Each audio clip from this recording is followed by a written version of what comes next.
Hello everyone and welcome to round number 6 of the 2020 Race Factor Gaming Grand Prix Championship. It is the MXSGP of Germany at the Talkessel circuit in Teutschenthal, and we have a barn burn of a battle atop the points table as Tyler Lang and Braden Carter had some close battles in Italy, but Lang ultimately pulling out a 14-point lead on Carter after they entered tied in the points. Payson Johnson down in third on 190. Here's the 450 championship standings, though. We'll see those guys coming up a little bit later on in the evening, but Leclerc leading the points there by 18 over Jack Haley after he picked up the win last week in Italy as well.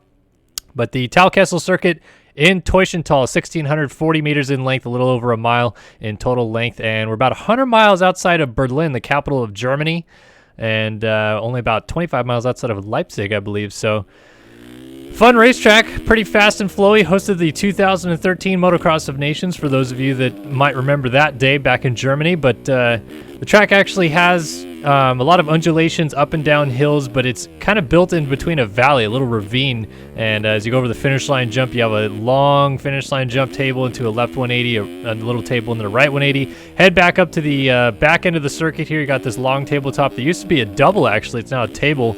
Then you kind of flow through this long sweeping left-hand corner. You're now at the far end of the circuit, and a little wall jump drops you into the ravine. And there's a triple or double inside option up this hill. Many ruts formed here. We'll see a lot of guys trying to chew up some ruts in that corner. Come back down the hill, and another 180 right into a really steep kind of double that jumps you right back down into the center of the canyon. Up the other side of the hill, inside, outside options all around. Big ruts in every single corner. A lot of options are going to be presented pretty early on in the race. We'll see how the track develops as the motos go on, though. Split section up the hill, right side little double, and then kind of single to flat or left side, just roll everything and then double to the top of the hill. And then a little ski jump drops you back down in, and then the start structure goes through that first turn complex right there. You come through, hit the raceduck.com whole shot, and then the big Ride 365 scrub single. You might remember Eli Tomac having a really big crash there back in 2013. And then long left-handed sweeper out of the second corner of the racetrack over this big Tag Designs step up, and then drop down right into the center of the circuit again. Big pond in the middle, and then a step up brings you back across the starting gate here as they flow you down by the mechanics area. A little kind of double that you kind of roll there, and then come through by the mechanics area, carry a lot of momentum down this section of the racetrack into the final corner before the finish line jump, but a wall jump kind of breaks their momentum. We're going to see some guys probably sending it there as they come over the finish line jump, and that is a lap around Talkessel here in Teutschenthal. Well, so glad you guys could join us here tonight live on Start Your Systems. Always appreciate you guys who come out and watch these races. I guess my camera's a little bit too high, my fault there. But yeah, we're going to have a great night of racing, starting things off with the MX2 division. First of all, they're going to have 2 motos and a consolation race, which might be getting started behind us right now. But before we get started, let's go ahead and talk about our qualifying times, which are now up on our screen. Payson Johnson on a 1:43.6, just edging out Frenchman Nathan Prin on a 1:43.6 as well. And then a whole second gap back to Tyron Tomic, the rider out of Australia, on a 1:44.6. He brings Tyler Lang and Colby Eaglin behind him. Of course, Lang now the points leader. Braden Carter qualifies 7th on a 1:45.3. So we'll keep an eye on where those guys end up here in the motos.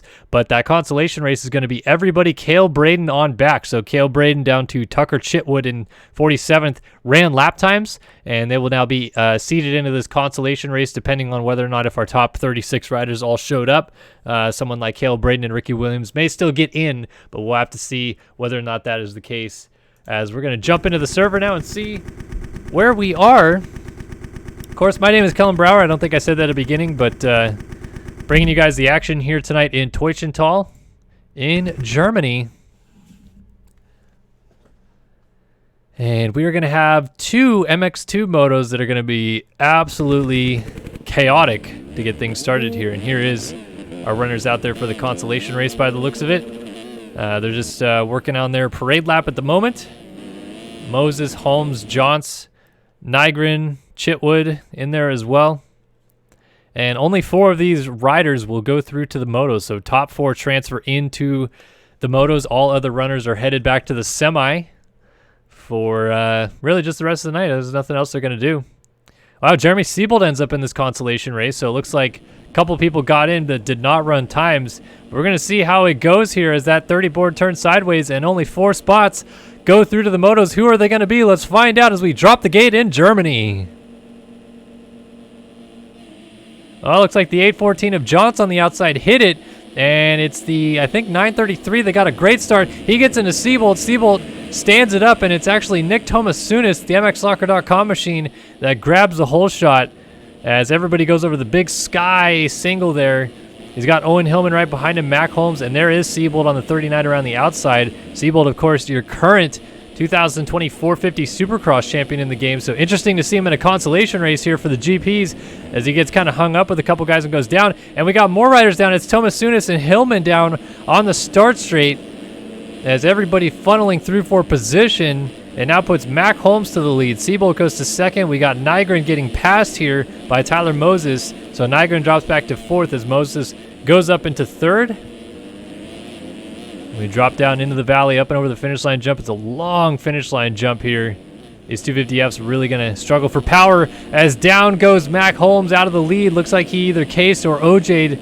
Ended up in the chasm after the finish line jump, and he gets into Christian Johnst there, takes him down, and everybody's able to fun around him as it was Logan Leitzel who was down as well. So Leitzel, another big name in here that you don't expect to struggle to make the motos by any stretch of the imagination, but right now it's going to have to pick things up if he wants to make it in. Only a 4-lap race, this one. And right now it is Jeremy Siebold on the number 39 out front. Siebold really looking to make some statements here in the outdoors after, not sure what happened between him and I believe it was Panini Motorsports he was on, but he's not there anymore. Kind of riding a privateer effort all by his lonesome. Tyler Moses going to settle up behind him there on that VlastMX.com number 707. They're pulling away here from Joey Arico on the CNC equipment number 699. And around the outside comes Mac Holmes, and he goes into him and takes Arico down. Somehow, Holmes stays up, but now he gets hit from behind. Everybody's piling in. It is a huge pileup on this single jump, and Arico stuck on the top of the hill, backflips down. So resetting it, Siebold, Moses, Seth Garrett, the rider to go through on the 92, and Leitzel now finds his way into the final transfer spot, but he's got the 170 of Owen Hillman right there behind him, trying to put some pressure on him. Oh, and Leitzel just made a big mistake. Is he still going to get the step up? He is, just barely, but Hillman closes right up behind him now. Onto the start straight and across they go. Carries so much momentum to this little corner on the other side. And Leitzel just trying to hold on for what it's worth. He's got Hillman right behind him, though, putting that pressure on. And look at Hillman, even's got a great line down the inside here. Got to carry your momentum over this finish line jump because it's a booter. Leitzel through that third rut. Hillman looks feisty here. The Panini Motorsports rider. You're on a team like Panini. I'm 100% certain they expect him to make the motos here. He doesn't want to disappoint them. He's going to try to make the move. Leitzel goes a little bit long there, and Hillman gets cross-rutted. So it saves Leitzel from a potential pass, but now Hillman launching down into the gap. Goes up to the triple at the top of the hill. Gets a little better line there, but Leitzel outdrives him back down the hill and holds the spot for the time being there. Not close to third just yet. I think Hillman on some level maybe hoping he can push Leitzel up to third. And instead of making this a desperation final transfer spot battle, becomes a little bit of a 3-rider train that he might have some more opportunities to make it in. Right now, our front 3 holding steady.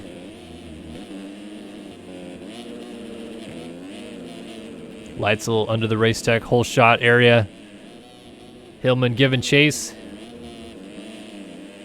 Actually opened up a small gap, did Leitzel, and actually Tyler Moses just got passed by Seth Garrett, so the 92 of Seth Garrett, the VlastMX team all over the board here. Seth Garrett not running their gear or bike, but he is running their helmet by the looks of it.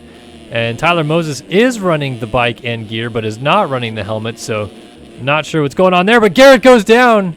Seth Garrett hits the deck. There goes Leitzel.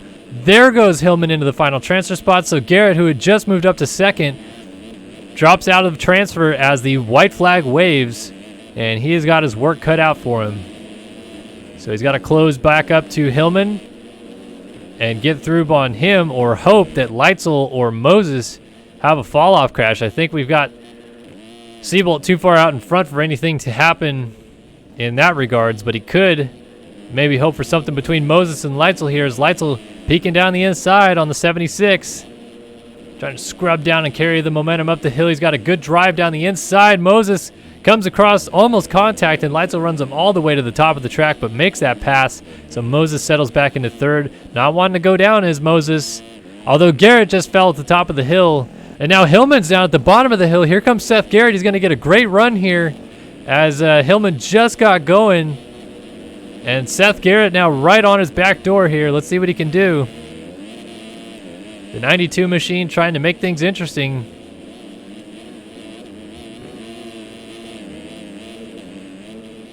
Up the hill they go, carrying speed all the way. Right now, Hillman has got him covered off. Well, let's see how long he can make that last. He's got to get it for a couple more corners here, as they're just about 5 corners from the finish line. Hillman launching the single at the top of the hill, not able to get on the brakes just hard enough. Now getting a little sideways. Oh, man. Garrett's closing up, and Hillman's off the track. Garrett shoots down the inside, and he's going to make the move. Seabolt out front takes the win, but Hillman's got to fight back to make the motos because Seth Garrett's got him covered off. Hillman down the inside absolutely takes him down, but Seth Garrett somehow stays up. I don't know how both of them stayed on 2 wheels. It's a drag race to the finish line, though, and it could come down to cuts. You never know. Garrett tries to get the power down. He's going to drag race him up the hill, and it's Hillman into the motos. Garrett 3/10 down. Definitely could come down to cuts. I don't know how both of them stayed up there. That was dangerously close in that second to last corner as Tucker Chitwood crosses the line there in 6th. Here comes Ethan Parks. He's going to pick up 7th as he just misses out on the motos here tonight, as does Nick Tomasunis. Christian John's missing out as well. Seth Harnischfeger on the JNP ride.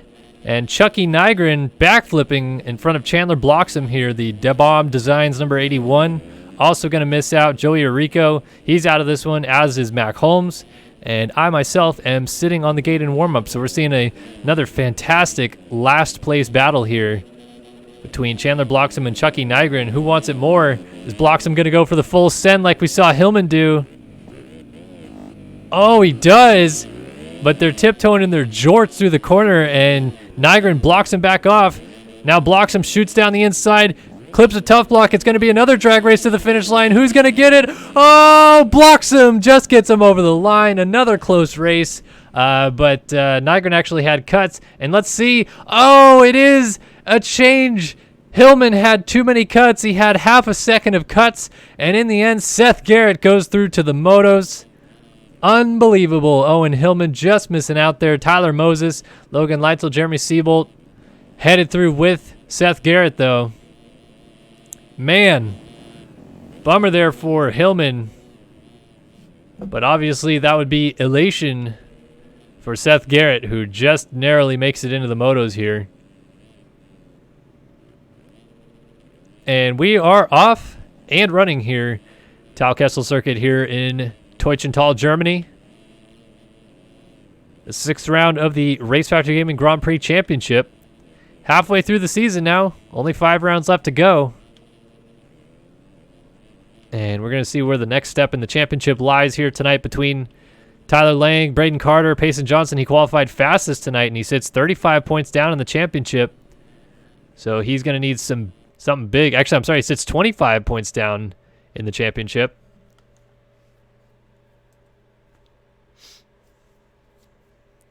So glad you guys could join us here tonight, though, on Start Your Systems TV. Of course, my name, Kellen Brauer, here, bringing you guys the action. Got some people hanging out in chat already. Good to see you guys. Hopefully everybody's having a lovely evening wherever you are on this Monday night, although for some of you it may even be Tuesday morning because you guys are dedicated enthusiasts who love watching some MX Simulator action, and I respect it.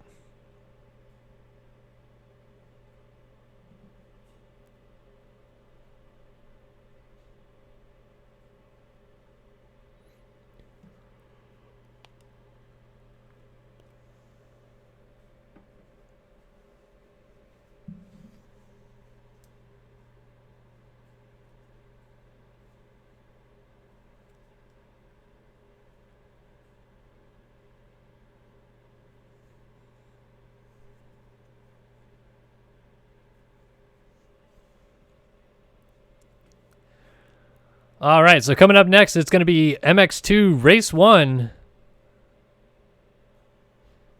here in Teutschenthal, Germany. 6th round of the championship, which means it's the 11th moto of the season. Crazy to think we've already got 10 motos in the books. Julian Arts here. First stream watching. Good to see you. Hope you're doing well. Ethan Parks, my teammate, says he forgot it was a wall, so he just launched it. Yeah, Tuesday morning in Australia. Actually, as Logan Heagney in there says, it's 1 p.m. Tuesday in Australia. I always forget about that. I know Australia is, like, technically speaking about 5 hours behind me in time, but they're actually ahead of me a day, so that would be 19 hours ahead of me in time, as I'm on the west coast of the United States. But I always, like, when I think of, like, oh, people are up watching this race, it's the next day or whatever, I think of Europe. But obviously, for most of the world right now already, it's actually Tuesday. So hope you guys are enjoying the show so far.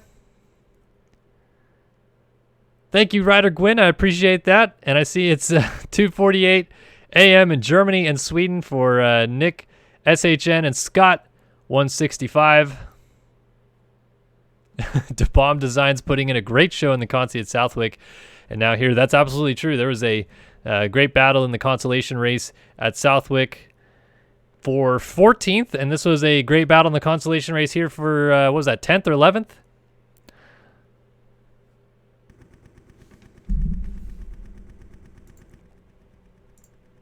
Sorry, Hags. I forgot you're from New Zealand, mate.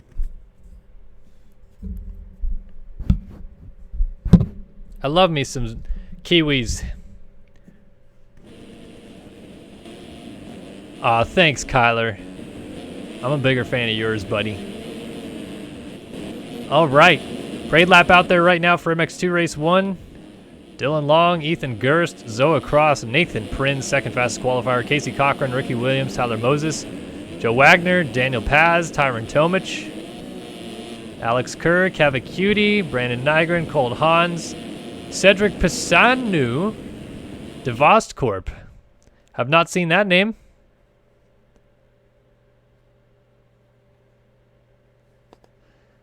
At all this season yet, so cool to see. We've got some fresh faces around here.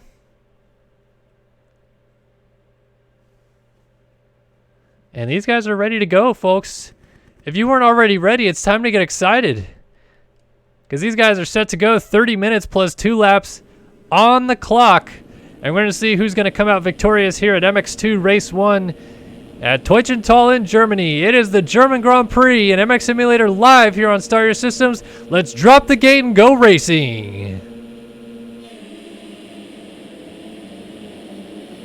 Oh, 75 got a good jump, but that inside controls so much of it. And unfortunately, the 75 goes down. Braden Carter picks up that Racetech.com whole shot as he leads the way. Tyler Lang settles in right behind him in second. And then a host of riders battling it out for third. But it looks like it's going to go to Zoa Cross there on the 56 as Tomich on the 311. He's also got a good start. Haven't seen Payson Johnson just yet coming through. Looking for some green machines as he's on that Panini Motorsports ride. Zoa Cross going over top of Tyler Lang and wheelies down to the other side of the track to move into second place. Nice move there for Cross as he shuts the door.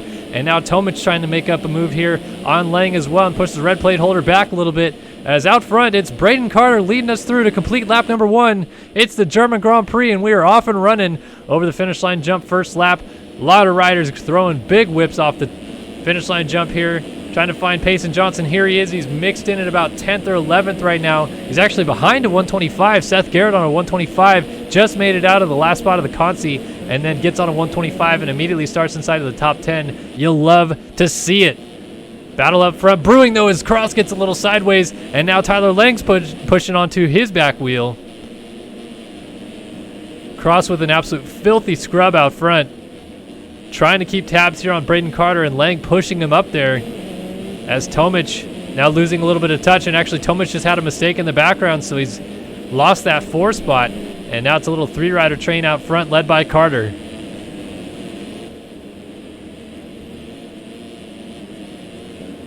So it's Carter, Cross, Lang, 1, 2, 3. And it looks like Cross has actually started to close that gap back down again as he's right on the back door of Braden Carter.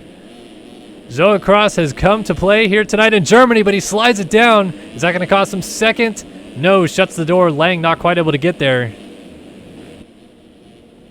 So all three riders over the big single here at the top of the hill. It's Jonathan Alexander who's moved up to fourth, and Alex Kerr now finds himself in fifth. Fernando Andrade back here in sixth, seventh for Tanner Rogers, eighth for Cale Braden. Nathan Print is in ninth, and Tomic has dropped back to 10th. Cavacuti 11th. Trent Shepard is in 12th. 13th for Colby Eaglin, and 14th for Benjamin Saves. Cedric Pisanu running in 15th right now, ahead of Casey Cochran. Seth Garrett right here. Logan Leitzel going around the outside there of, that is Trevor Spencer on the 192. Luke Sullivan got a little sideways. He's going to get jumped over top of by Jeremy Siebold. We're still not seeing where exactly Payson Johnson went, as Luke Sullivan, Gerst, Valentin Brunet, Liam Atkinson all back here, Daniel Irvine, and here is Payson Johnson as he must have went down. He's back in 26 right now on the 351, so he's really got to figure this out and go quickly.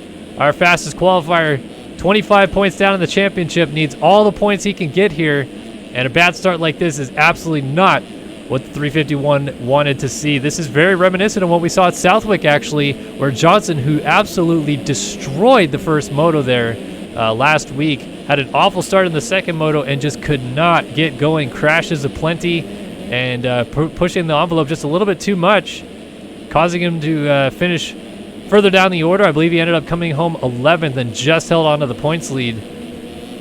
But he's got to try to settle into a pace here and not overthink it again, not go frantic, try to make up too many passes in the early running series. He's already pushing up to the back of Casey Cochran there on the 266. All these runners funneling into line, though, and they're heading up behind Braden Carter, who is still leading this race. Zoe Cross putting the pressure on behind. Let's go on board with Tyler Lang and see what this battle up front is looking like right now.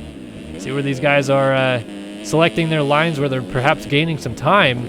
47.4 right now for Lang, but we're going to get another lap time check here in just a few minutes, or a few seconds, I should say.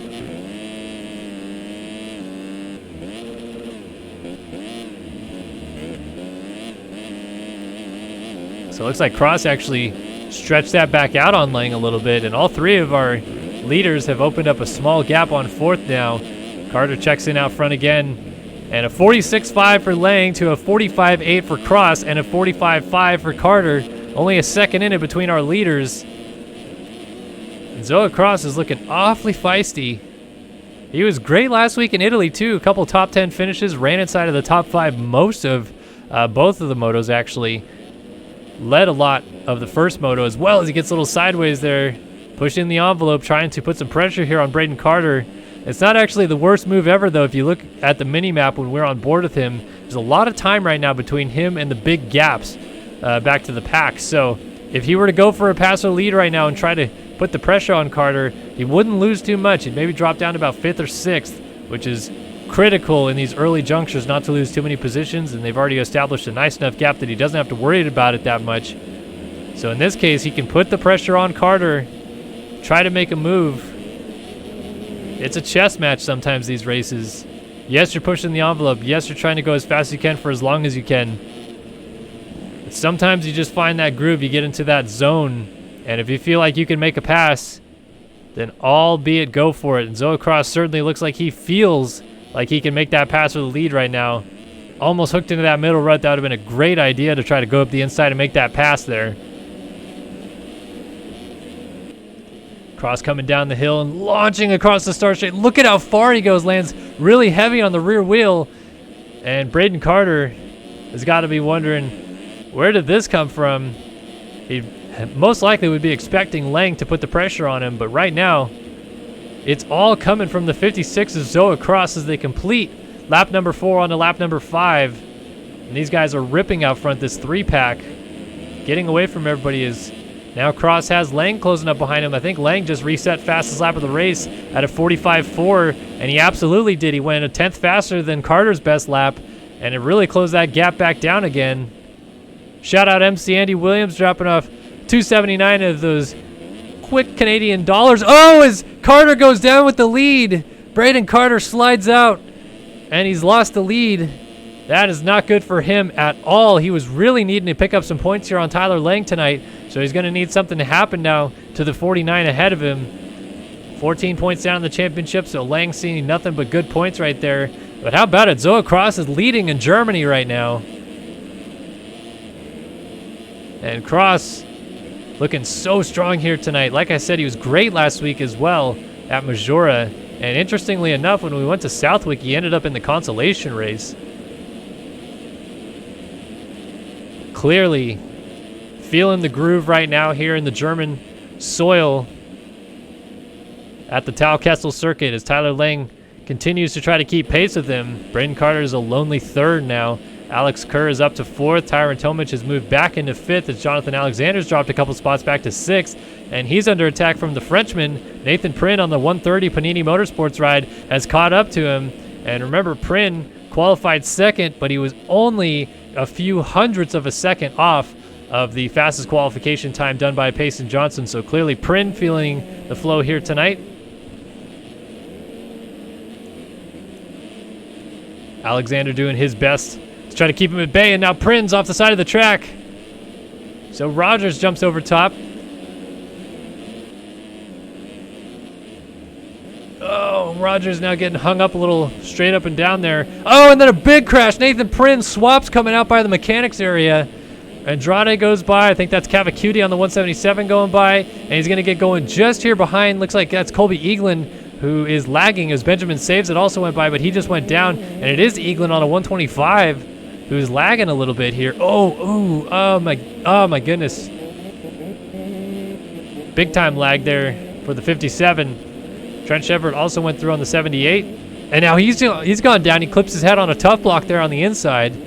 Let's see how many spots he loses. There goes Benjamin Saves. He is going to get going just before this battle gets here. Cedric Pisanu has got Luke Sullivan and Payson Johnson going by him.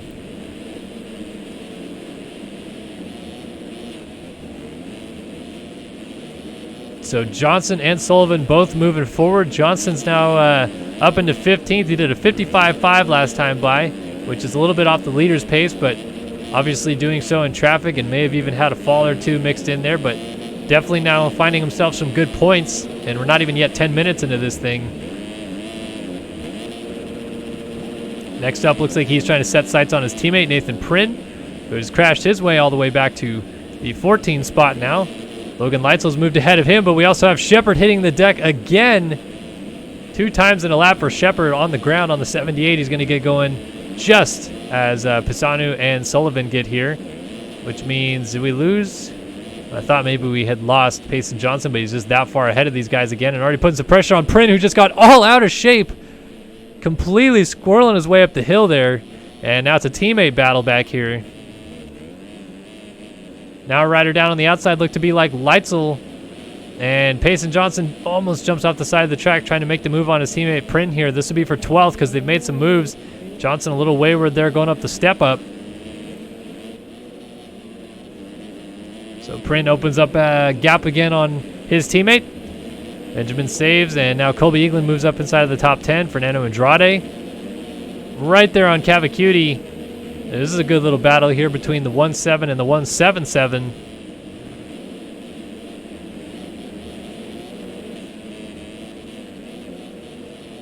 See if Andrade, the rider out of Brazil here on the Impact Suzuki, can close up on Dylan Cavacuti, who has really come alive here on this Takatoji Yamaha. Down the inside, Andrade goes. It's going to be a drag race off the Race Tech step down to the other side of the circuit, and Cavacuti holds strong.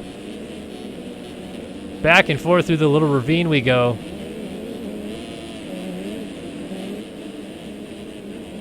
Oh, Cavacuti tucks the front wheel.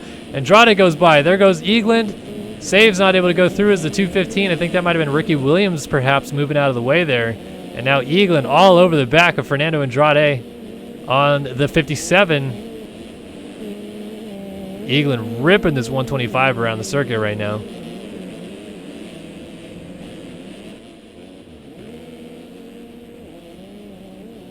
Putting so much pressure right now on Andrade.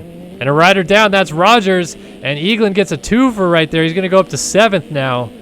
Andrade going to have to fight back. Zoa Cross was just down. So Cross has coughed up the lead, which means Tyler Lang is all alone out front right now. Big gap now on Carter. Tomic has moved up to third on the 311. Alexander now fourth. And Kerr back here in fifth. So Alex Kerr trying to put some pressure on Jonathan Alexander. And he might have a move made here. He's trying to size one up. He's going to cut back underneath, go to this inside rut. Great racecraft there to pull alongside of him. Now can he out-drag him to the other side? Alexander still alongside, and they're going to go bar to bar over this jump. Far outside line for Alex Kerr, just trying to find somewhere where he can get some traction down. Not quite able to get it just yet. Over the little wall single and up the other side of the hill. And Alexander thwarts off the attempt for the time being, but Alex Kerr is not giving up just yet. He has got the fire in his belly, but he scrubs it too hard and he goes down. Oh, Alex Kerr. Just a little bit overzealous with the scrub there. He might have clipped bar, and it ended up sideways. Now he cross ruts here as Eaglin goes through. And Colby Eaglin benefiting from a lot of misfortune here for our leaders. Big shout out MC Andy Williams dropping off $6.99 Canadian buccarinos. His question is, do you find in Monster Energy Supercross 3 it gets repetitive? And how do you enter to get info? How do you enter to get into one of these races? Love from Canada. Yeah, Supercross 3, really any of the arcade games to me, which is why I turned to a PC gamer back in 2011. The arcade games, they do get repetitive. You just feel like you get to a point where you can't get any better. Like you could, but it just wouldn't be as fun because it's like unrealistically getting better. In Sim and games like MX Bikes and stuff like that, I've always felt like I never, ever got as good as I could have actually gotten in this game. I was always trying to find the next step, the next little groove or something that I could get better at, which is why I've always been a big fan of MX Simulator, because I just always felt there was more to it every single time I played. I never felt like I reached peak levels or saw everything in the game that I should have seen. It's definitely something that's kept my attention with the game for a long time, and that's why I like it. As for entering this race, though, and this is for everybody, head over to racefactorygaming.com. You can get yourself an account today and get signed up for these series. It does cost some money to race, so you'll want to check out the Nobby system, order some Nobbies, and apply to race in this series. You can also apply to upgrade your license. You normally start out with a C license, but depending on past results in other series, or maybe just raw speed, if you have some that you can show off, it may upgrade your license quickly to a B or perhaps an A. You need an A license to race on the professional scene and a pro license to race in the 450 class. But head over to racefactorygaming.com today. Check it out. So it's Tyler Lang continuing to lead Braden Carter, as Carter coughed up the lead about 5 laps ago now. Laps quickly ticking by as we are now halfway into this thing, and as we are halfway in, we just hit the 15-minute mark.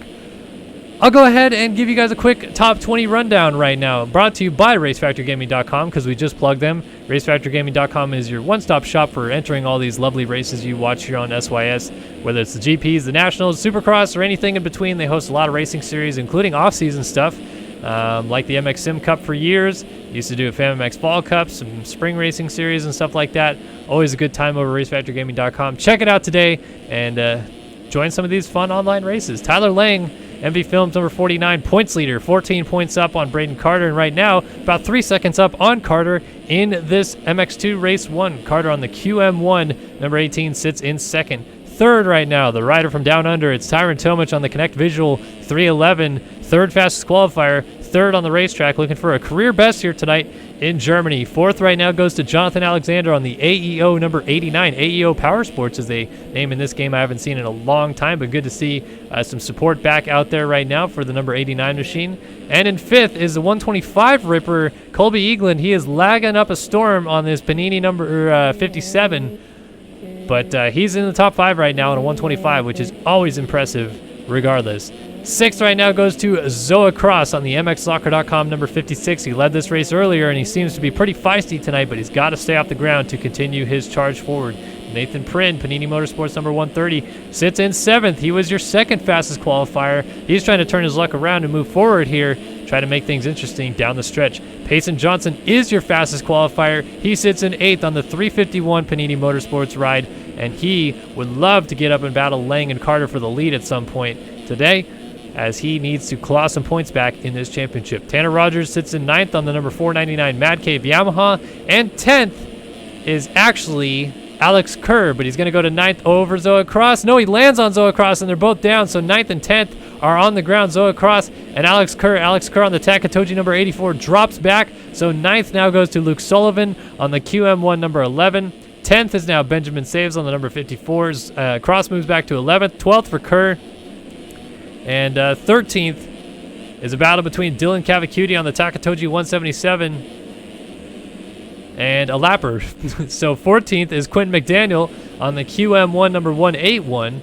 Looking nice out here in his America-themed gear because we got Redbud coming up this weekend. Zoa Cross was just down with said lapper, so he drops back to 14th. 15th is Jacob Hubbard on the VlastMX.com number 75 as he comes over the step up across the start line here. Fernando Andrade on the number 17 Impact Machine is in 16th. 17th for Jeremy Seabold on the number 39. 18th is Trent Shepard on the QM1 number 78. 19th for Logan Lights on the AB Gaming / Mad Cape number 76. And 20th is Brandon Nygren, Privateer lifing it up on the 510 as that completes our top 20 rundown halfway through the motos here in Germany. The MX2 Race 1. Still Lang, Carter, Tomic, Eagland up to 4th now. Alexander's dropped back to 5th, and he's got Payson Johnson closing on him. And down the inside goes Johnson. Alexander hits the deck. Is he going to lose more spots? He's trying to get it stood up, and he does just as Prin gets there. So a much, much better performance here after a bad start for Payson Johnson than it was at Southwick, although he's going to make a mistake here and have to really hustle up this hill. But already up into the top 5, and he still has a lot of time left to go to perhaps run down Colby Eagland or even Tyron Tomic, although Tomic pretty far ahead of him in 3rd and running very competitive lap times there on that 311 Suzuki. So we'll go back and see that Nathan Prin is going down the inside of Jonathan Alexander, and Alexander hits the deck again. The number 89 machine falling apart a little bit here. He's going to get up just as Tanner Rogers goes by, and he's still trying to get it righted as Cavacuti goes by. And he still can't quite get it turned around in these ruts, so Sullivan and McDaniel, the QM1 teammates, also go through, and Alexander, who was in 4th not too long ago, now outside of the top 10.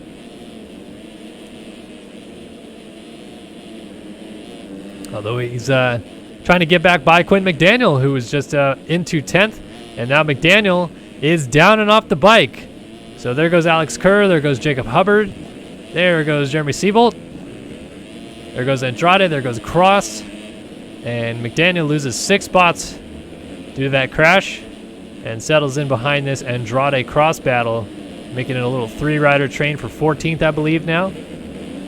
Nice little whipper tail there for Zoa Cross, who threw absolute filth on little sky shot thing in Italy last week, but he just went down and allowed Quentin McDaniel to go through.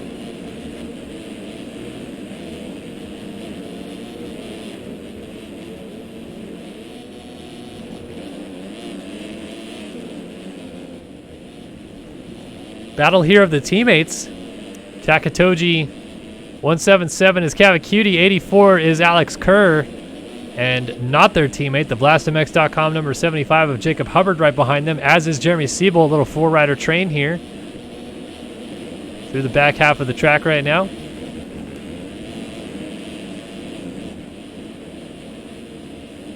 Cavacuti Alexander just went down, so he's allowing some positions to go on by and gets up just in front of a lapped rider and takes him down. This battle's still furious up here, though, as Hubbard jumps off the track, and now Seabold is right in the mix here, putting some pressure on the 75. They've actually lost Cavacuti ahead of him, though. It's Kerr on the 84, Hubbard on the 75, and Seabold on the 39. Seabold going long over the top of the hill, but it doesn't quite work. Oh, and then a trampoline as Hubbard gets a huge rear-end kick. The suspension unloaded there and pitched him up and over the bars, so it takes Seabold with him. A few riders going by. There goes McDaniel. There goes Cross. There goes Leitzel. Saves also going through. And it creates an entire new battle as down goes Leitzel. McDaniel about to get jumped over by Siebold, but not quite just yet. McDaniel holds the spot. He's right behind Zoa Cross here.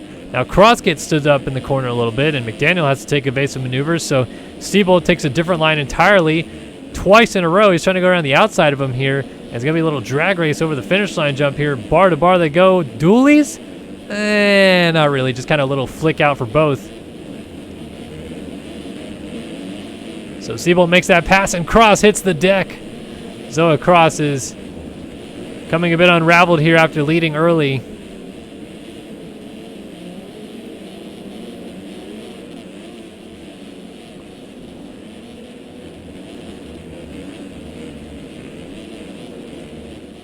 Look at all these guys going after it, though. You can look anywhere on the track and find some good battles. Right now it's Andrade, Siebold, and McDaniel all fighting it out right here, and they're going to go around Jonathan Alexander, who is down. McDaniel was able to squeak by on the inside and get back around Siebold. Andrade just kind of went through it all. Trying to catch Kerr. Cavacuti's up here. We got Tanner Rogers, Luke Sullivan, Payson Johnson. Nathan Prynne is now back ahead of his teammates, so something happened to Payson Johnson, who was up to 5th ahead of his teammate Prynne, as it looks like they just lapped one of their other teammates. And Colby Eaglin was down on the outside of the corner there, so Prynne goes by into 4th. Nathan Prynne on a charge. They are so far behind 3rd right now, though. I'll tell you what, Tyron Tomic, 49.3 to a 56.5 last time by. He's only 2 seconds behind Carter right now. And we know Tomic definitely has the speed tonight. This could be an interesting one, as Tomic on the Connect Visual 311 trying to close this gap down.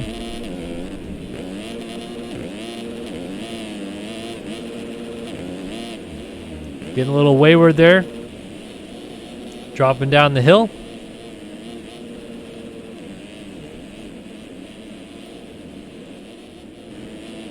Tyler Lang has a sizable lead out front, and mentioned last week before he won the Italian Grand Prix how Lang has been really good and consistent this year. Not quite every race has the race winning speed, but makes the most of bad races and finishes on the podium quite frequently.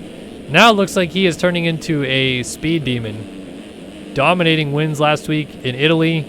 Once again, out front, pulling away. Big gap right now already.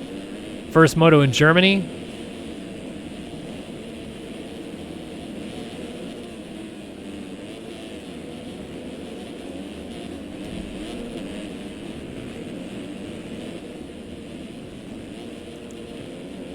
But Lang is looking awfully good here, in a position to try to clinch his first ever world championship in this game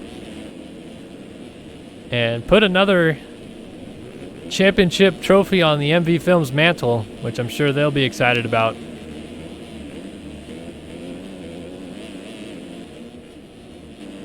Carter, Tomic still back here. Nathan Prynne all alone now in 4th, as Payson Johnson's about to catch up to Colby Eaglin, and with the speed Johnson's going against a 125, doesn't matter who you put on that 125. It's going to be tough to stop this freight train from rolling as long as Johnson stays on 2 wheels.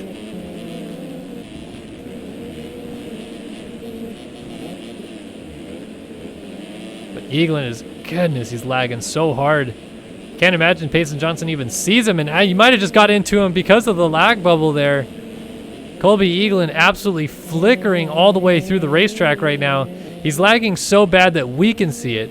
And any people that know MX Simulator well enough know that when you're in warm-up mode, it is really difficult to spot lag, because JLV has some really good interpolation between ping, so you can see in warm-up mode how much crisper everything is, because it gives a little bit of time to catch up from what is happening in real time. But Eaglin here, he's lagging hard because we can see it in warm-up mode, which means it's double as bad as for those he's racing around. He's probably just jiggling all around the racetrack right now.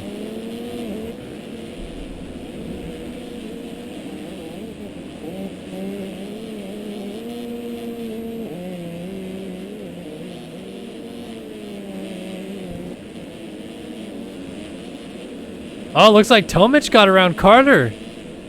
So Braden Carter has coughed up the 2 spot now, and it was already looking a little bit not too great for him, giving up that race victory to Tyler Lang, but he's given up even more points now as Tomic, man on the move, has moved up to 2nd, and Tomic only about 3 corners behind our race leader Tyler Lang right now, so Tomic has got his fingers crossed right now that something happens, and not only would he have a career best finish, he would have his first ever race victory here in Pro MX Simulator competition, which would be huge for the Australian. But Tyler Lang has got a sizable gap, so he's going to need some help. But we've seen some crazier things in this game before.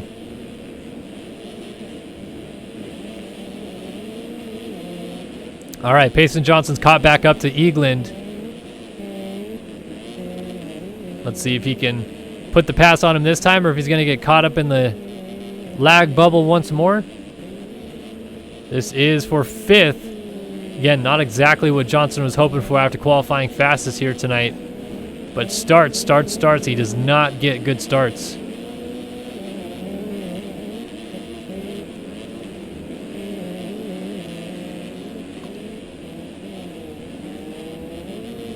And again, just getting a little sideways there. It's so tough to tell whether that's because of the lag bubble or not.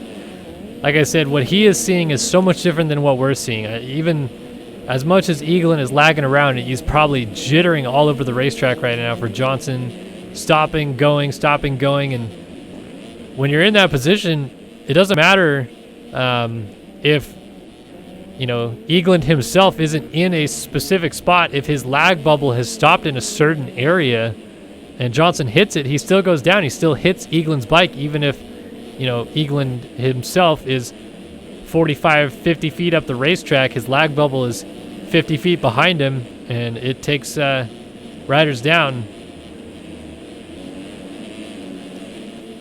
So Johnson able to get around him unscathed. Tanner Rogers will be next in trying to fight around Eagland on the 125.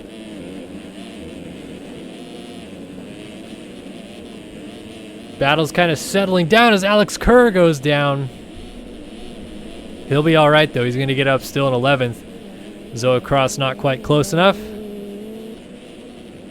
Leitzel just ahead of Saves here in 13th. Andrade and Alexander continue their fight back here in 15th.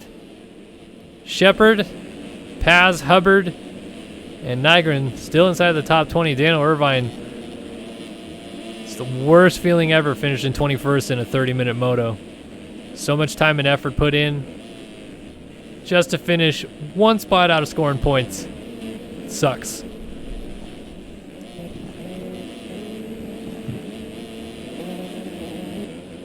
Although I don't know what sucks more, being the guy that hovers 21st, 19th, 20th, always in there getting just 1 point or whatever, and a 21st is actually a fairly decent ride. Or back when I used to be good at this game, there was times where I'd have a great week. I'd either finish top 5 or, you know, somewhere like 6, 8 moto scores or something like that, and I'd follow it up on a track that I felt good on the next week with like 26, 17 or something like that. And it's just, yeah, I scored points, but hated every second of it. It's like, why was I finishing 6th last week and I'm 17th now? I hate it.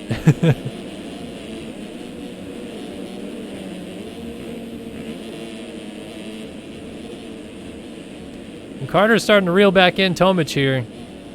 So the Aussie is not completely out of the woods just yet. I'm going on board with Carter and see if this gap may be dropping down a little bit. 47.6 last time by, so he definitely putting in a late heater here.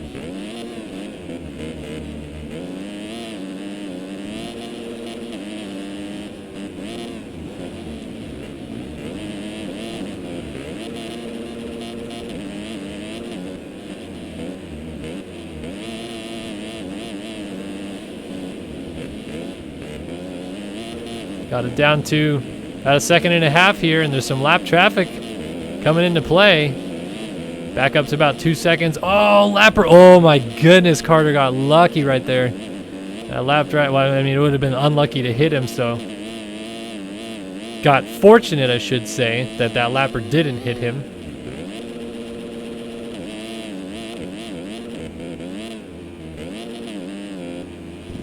Looks like that might have been Nygren down on the 510. Well, Carter can definitely see Tomic ahead of him. No question about his intent on trying to catch and pass him. It's just about getting there and actually making that pass happen.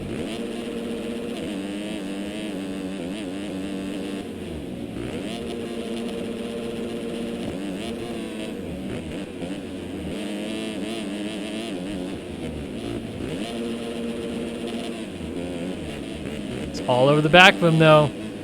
Oh, man, a little crossover there.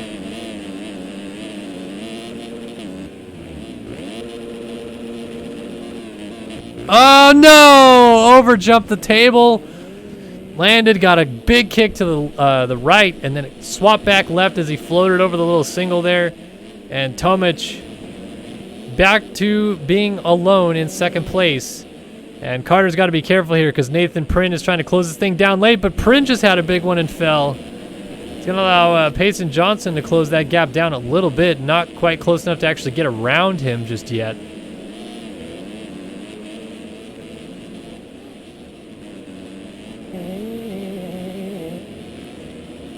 Eagland also right here in the mix.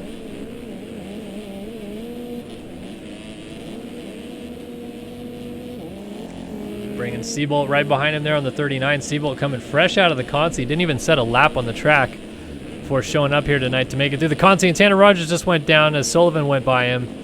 And the 707 there of Tyler Moses gets hung up, but he's a lap down.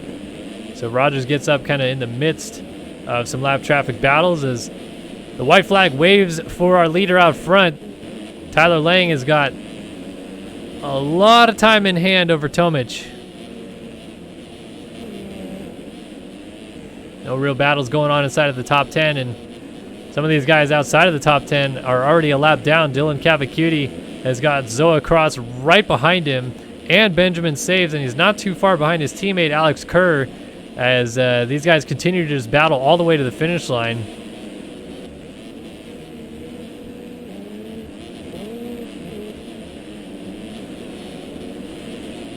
Cavacuti have it in him to hold off Zoa Cross, who has looked good here today. Led early, but a successive string of crashes has pushed him outside of the top 10. Still fighting for some good points here, though. Oh, and Cavacuti goes flying over the bars. Cross fortunate to just hop over him. Benjamin Saves goes by. Here is Cavacuti as there goes Lang to lap them. And Leitzel just also got around him as well. Very unfortunate there because Cavacuti now does not have a chance to go back after Saves or cross ahead of him as Lang put him a lap down and will finish the race this time by. Although Cross and Saves might just crash their way back there anyways, they're continuing to fight amongst each other. Got to settle down, son. Leader is right behind you. He only has a couple more turns to go, and then you're safe in your positions to fight it out on the last lap of the race. Cannot afford to fall here with a couple turns to go, but Tyler Lang has made it look easy in this first race. Bit his time, waited for the mistakes to happen, and indeed Cross will go down as they come over the final single. Tyler Lang wins MX2 Race 1 in Germany. How about this ride, though? Career best in the making. Tyron Tomic about to finish second for the first time in his career in a moto. A great effort here today so far, and we'll see if he can make things happen again in race 2. But a second on the board for the 311 Australian rider. Braden Carter loses 5 more points in the championship to stretch the lead for Lang now to 19 points, but still a good ride there in third. Uh-oh, teammate battle. Johnson and Prynne. Oh, contact! And Johnson somehow stays up and puts his teammate Prynne on the ground after front flipping. No idea how he got that fortunate, but he did. And because of it, he's going to be able to ride this thing home in fourth. So salvage ride there from outside of the top 20 to end up fourth in this one is a good ride there for Payson Johnson. Nathan Prynne coming down the hill ends up in fifth. Jeremy Seabolt straight out of the Consi into sixth. He's been looking strong here after that win last week at Southwick. Seventh, Eaglin on a 125. 8th right now is Luke Sullivan, and it looks like he's going to stay that way ahead of Tanner Rogers in 9th. Alex Kerr is in 10th, and Benjamin Saves is in 11th, and I think that's exactly how they're going to stay, barring some late crashes here, because Zoa Cross in 12th was a lap down, as was Dylan Cavacuti in 13th. 14th went to Logan Leitzel, 15th went to Fernando Andrade, 16th was Jonathan Alexander, 17th was Trent Shepard, 18th was Daniel Paz, 19th was Brandon Nygren, and 20th was Jacob Hubbard, although he was only 2 seconds ahead of Colt Hans at the finish line jump.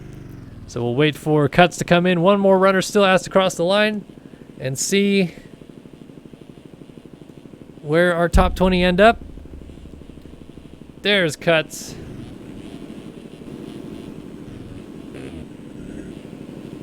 Oh, it looks like Prin lost a spot to Seabolt on cuts, so Seabolt got around Prin, and that was it. That was the only change in the top 20. So Seabolt ends up top 5 as Nathan Prin has some misfortune there.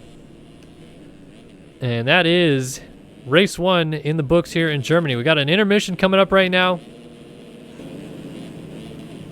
And I'm actually going to run and get something to drink real quick. So I'll leave it on the whip cam here for people to throw whips over the finish line jump, but I will be right back. If you guys have any questions in the chat you want to ask me, be sure to do so, and I'd be happy to answer them. I'll be right back, though.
All right, I'm back.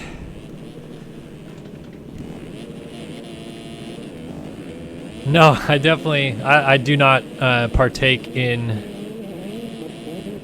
drugs of any kind. Just my preference.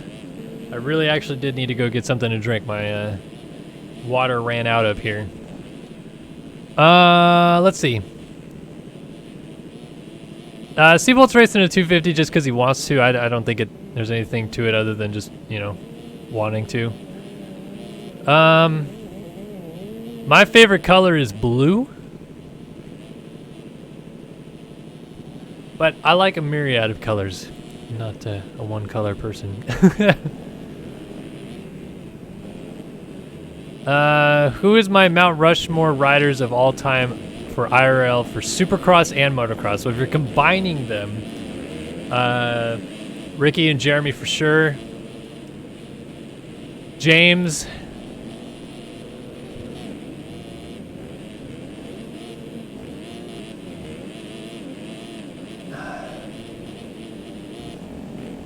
A fourth rider, man, it's so tough.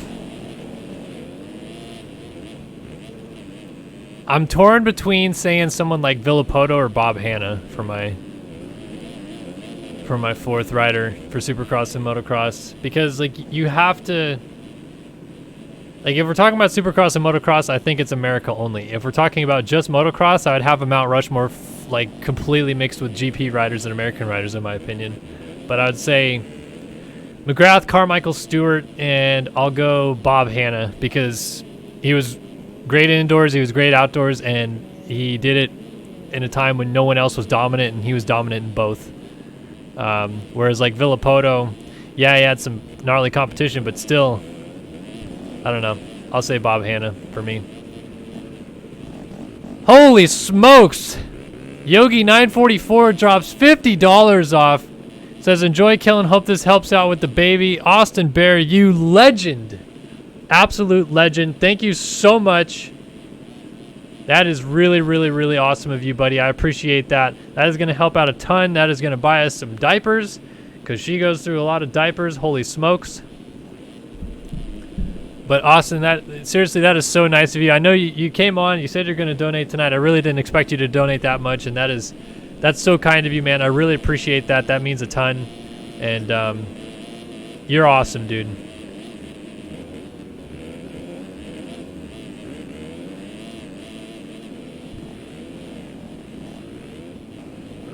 Let's see.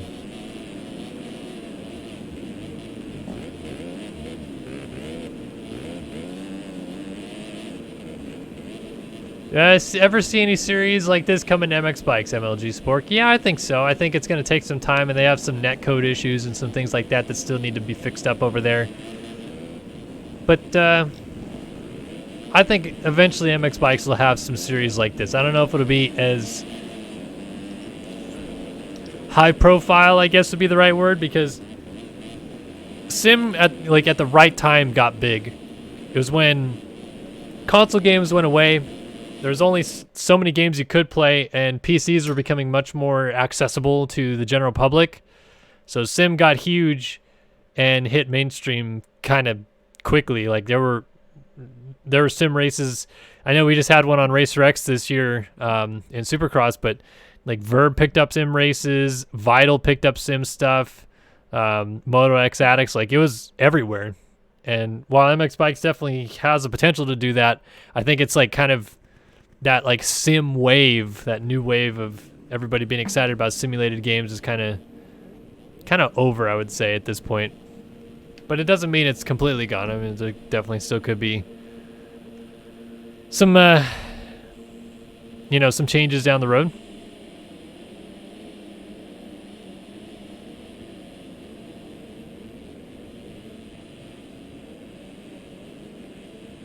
What do I think about Mike Alessi getting hit by a car on his road bike? I think that's ridiculous. I mean, it sucks because cycling and road riding and stuff like that, it's a very crucial part of training for motocross, and it needs to be done. But it's so dangerous to me. Like, I've never been a fan of road cycling. My brother's 8 years older than me, so my mom's first husband was actually killed on a bicycle by a drunk driver running him over, and I've always just been so skeptical because you can't control how stupid some drivers are on the road. You can be the safest bicyclist out there, and still just the dumbest people in the world will drive into the shoulder and hit you. It sucks. It's terrible. I've never been one that really wanted a road bike, and I get why they have to do it, but that idiot in the red truck, he should be found. He should be put in jail because he sucks. Yeah, vitamin water bikes are really cool, but I don't think we'll bring him back. It was kind of like a swan song for the team that was a big deal back in the day, the Vitamin Water Yamaha team, and just put it together with a bunch of old friends and teammates and stuff like that. So I don't think they're coming back, but they're still fun bikes, and you can definitely, I mean, I put out a public pack of them, so it doesn't hurt.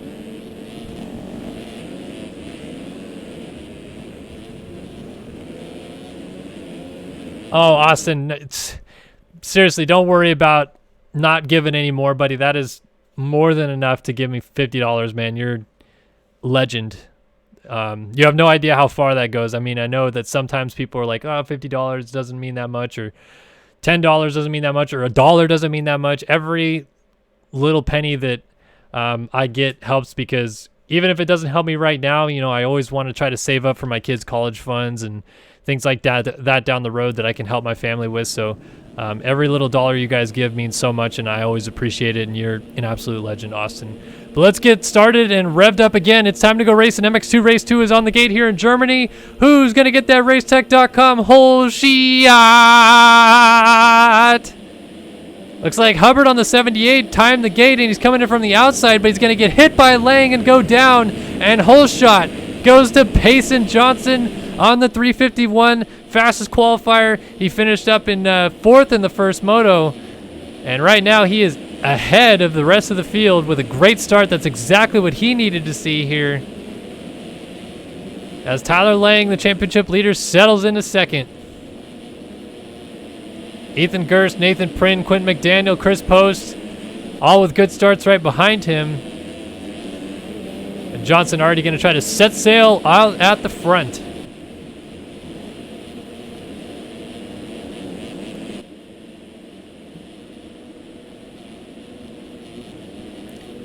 Johnson, Lang, Gerst, Prynn, McDaniel, Post, Wells, Saves, Braden, Cross, Cavacuti, Garrett, Knight, Hans, Atkinson, Plessinger, Alexander, Nygren, Kerr, Rogers, Long, Paz, Leitzel, and then Braden Carter in 24th. Terrible start for the man sitting second in the championship, while his nearest rivals are sitting 1 and 2 on the racetrack right now. Not at all what Carter was hoping to have happen. So he's going to have to hope for some chaos out front, as Johnson's already stretched out a couple second lead here on the rest of the field. Oh, Lang. Oh, what a save by the championship leader. Tipped his nose on that downslope and got completely sideways in transition. Was a nice job to just slide out of it. Easily could have hooked up there, high-sided down the hill and fallen off ahead of an absolute freight train of riders here early in this race.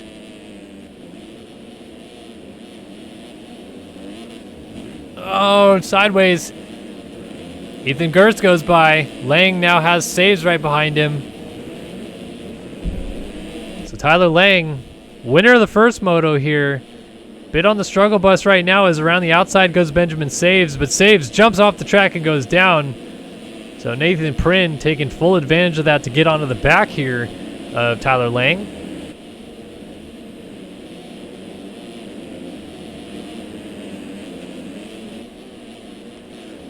Excuse me. Oh my goodness.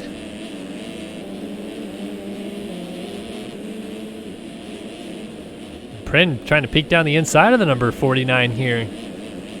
Does the Frenchman have a spot lined up already that he wants to make a move? Looking feisty, and a good start for not only him but his teammate Payson Johnson. Going to turn their days around quickly here. Prynn lost that 5th spot in the first moto on cuts.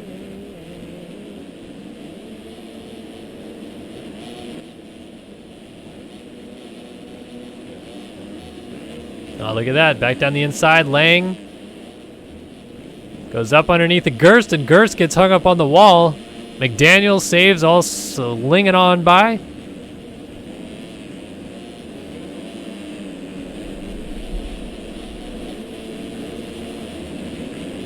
All these guys still jockeying for position. Like I said in the first moto, the last thing you want to do is fall in these first couple laps and allow so many riders to go back by you. So while the battling up front is good, gotta be careful not to get into whoever you're battling with and go down, or take them with you. Because then, if you take them with you, you get someone mad at the same speed as you further back in the pack. So you might get taken out again. It's never a good idea to try to force the issue early in these races.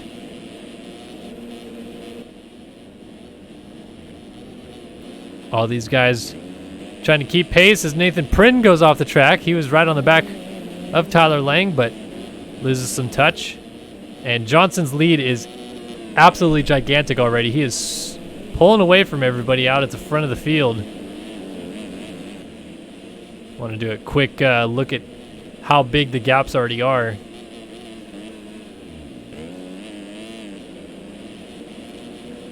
And Johnson out front, 10-second lead. 4 laps in. I mean, does this kid look good out here today or what? Here he is out front. Here comes Lang through in second. Third, Nathan Prin. Fourth, Benjamin Saves. Fifth, Quinn McDaniel. Sixth looks to be Cale Braden. Seventh is Ethan Gerst. Eighth is Zoe Cross. Ninth looks to be, someone, and then Tomic, and then Cavacuti. There's Rogers, and here comes Braden Carter in 14th now. So Carter, you can see already how far down in the lead group he is, but he's made up some good places already.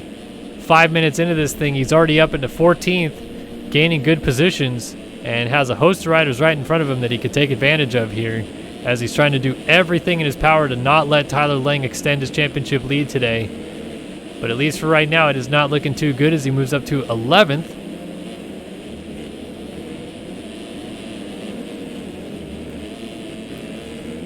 There's Neil Wells actually on the 173, who's got a good start, and he's mixed up in here. So that's a good start to his night for Neil Wells, or his second moto, I should say. He's right on the back of Cavacuti. Tyron Tomic looks to be the man who's really on the move right now. Finished second in the first moto. He's up to 8th, and he's charging right up here behind the 160 of Ethan Gerst. Cale Braden's just ahead of them as well. Braden jumped off the track. Tomic hops down the inside, makes that move. Now he's going to set sights on Ethan Gerst.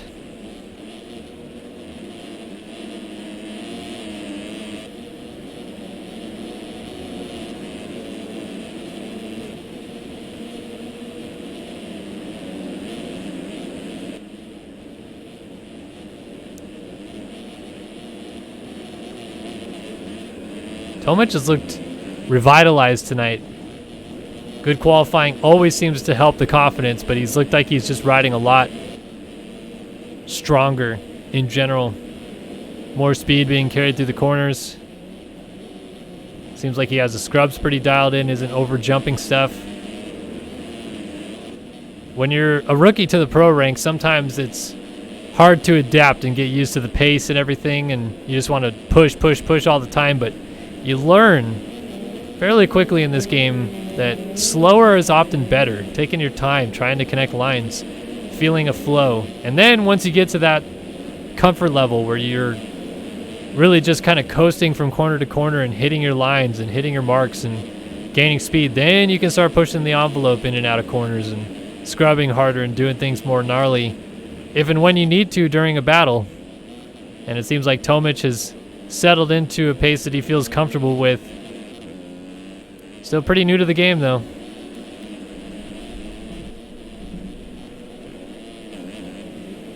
Man, Johnson's lead is huge, and he looks so clean out front. 43.4 last time by, just reset fastest lap of the race did Payson Johnson.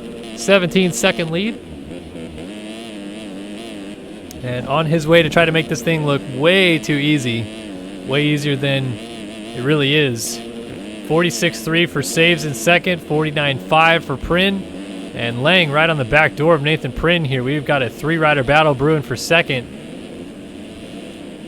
And at least for the moment, this is going to help determine overalls, because a 4-1 for Johnson right now to a 1-4 of Lang actually gives the overall to Payson Johnson. But if Lang can make a pass or two, he gets the overall scores back in his favor and leaves here with a bigger championship lead over everybody than when he entered. Of course, I don't think Lang is thinking about that at all right now, only 9 minutes in or so into this race. But just things to keep an eye on here for the overall scores at the end of the day. And Lang is really putting a lot of pressure right now onto Nathan Prin on that number 130 ride. See if he's got something spot of the track lined up maybe that he can try to make a pass.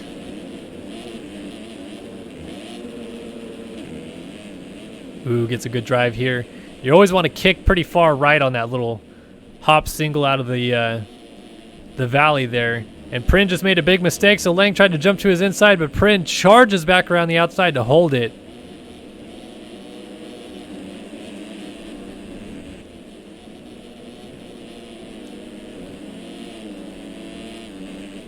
And Lang now losing a little bit of touch with Prin. Oh, and Prin goes down. He's facing the wrong direction. So he gathers it back up and gets going again. Lang now trying to reel in Benjamin Saves.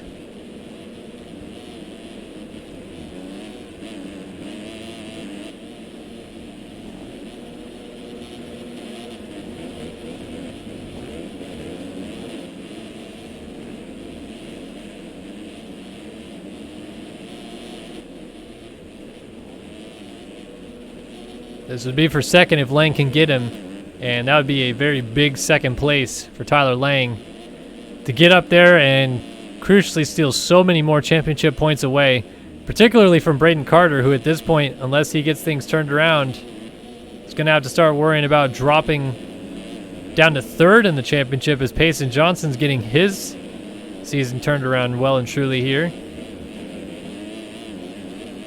Carter picking up a third in that first moto. Johnson finishing in fourth right behind him. So obviously in that scenario, Carter did actually open up a small little gap over Payson Johnson in the championship.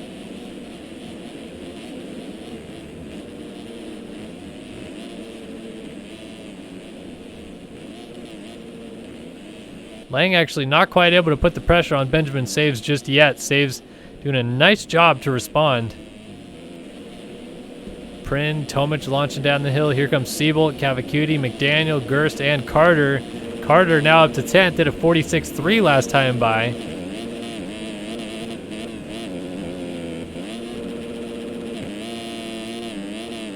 And he has got a host of riders just ahead of him that he could try to get around and move up some more positions here. But again, none of this is anywhere near where he wants to be, which is battling with Tyler Lang and trying to steal championship points away.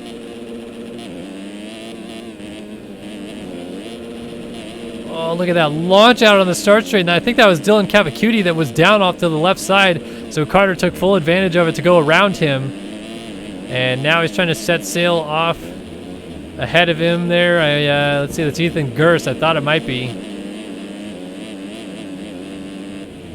Over the finish line jump they go at 45.4. Look at Braden Carter in traffic starting to put some heaters down. Oh, he's right there on Gerst. Pushing Gerst up to, is that McDaniel just ahead of them perhaps on the 181?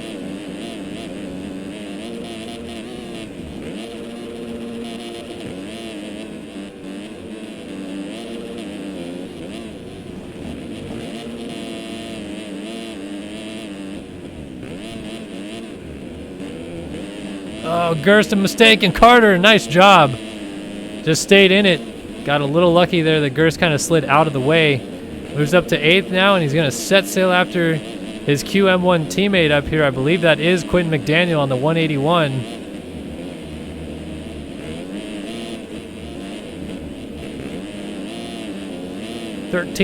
in, 17 minutes, and 2 laps left to go in this race. And Payson Johnson laying waste to the field out front, but there are battles aplenty through the field that we're keeping an eye on, particularly this one right now. Braden Carter trying to close up on his teammate and claw some crucial points back away in this championship hunt, in which he is losing a lot right now to title rival Tyler Lang, who's sitting up, I believe, in third still. Oh, just launching out there. McDaniel holding strong, but gotta imagine at some point here might let his teammate go.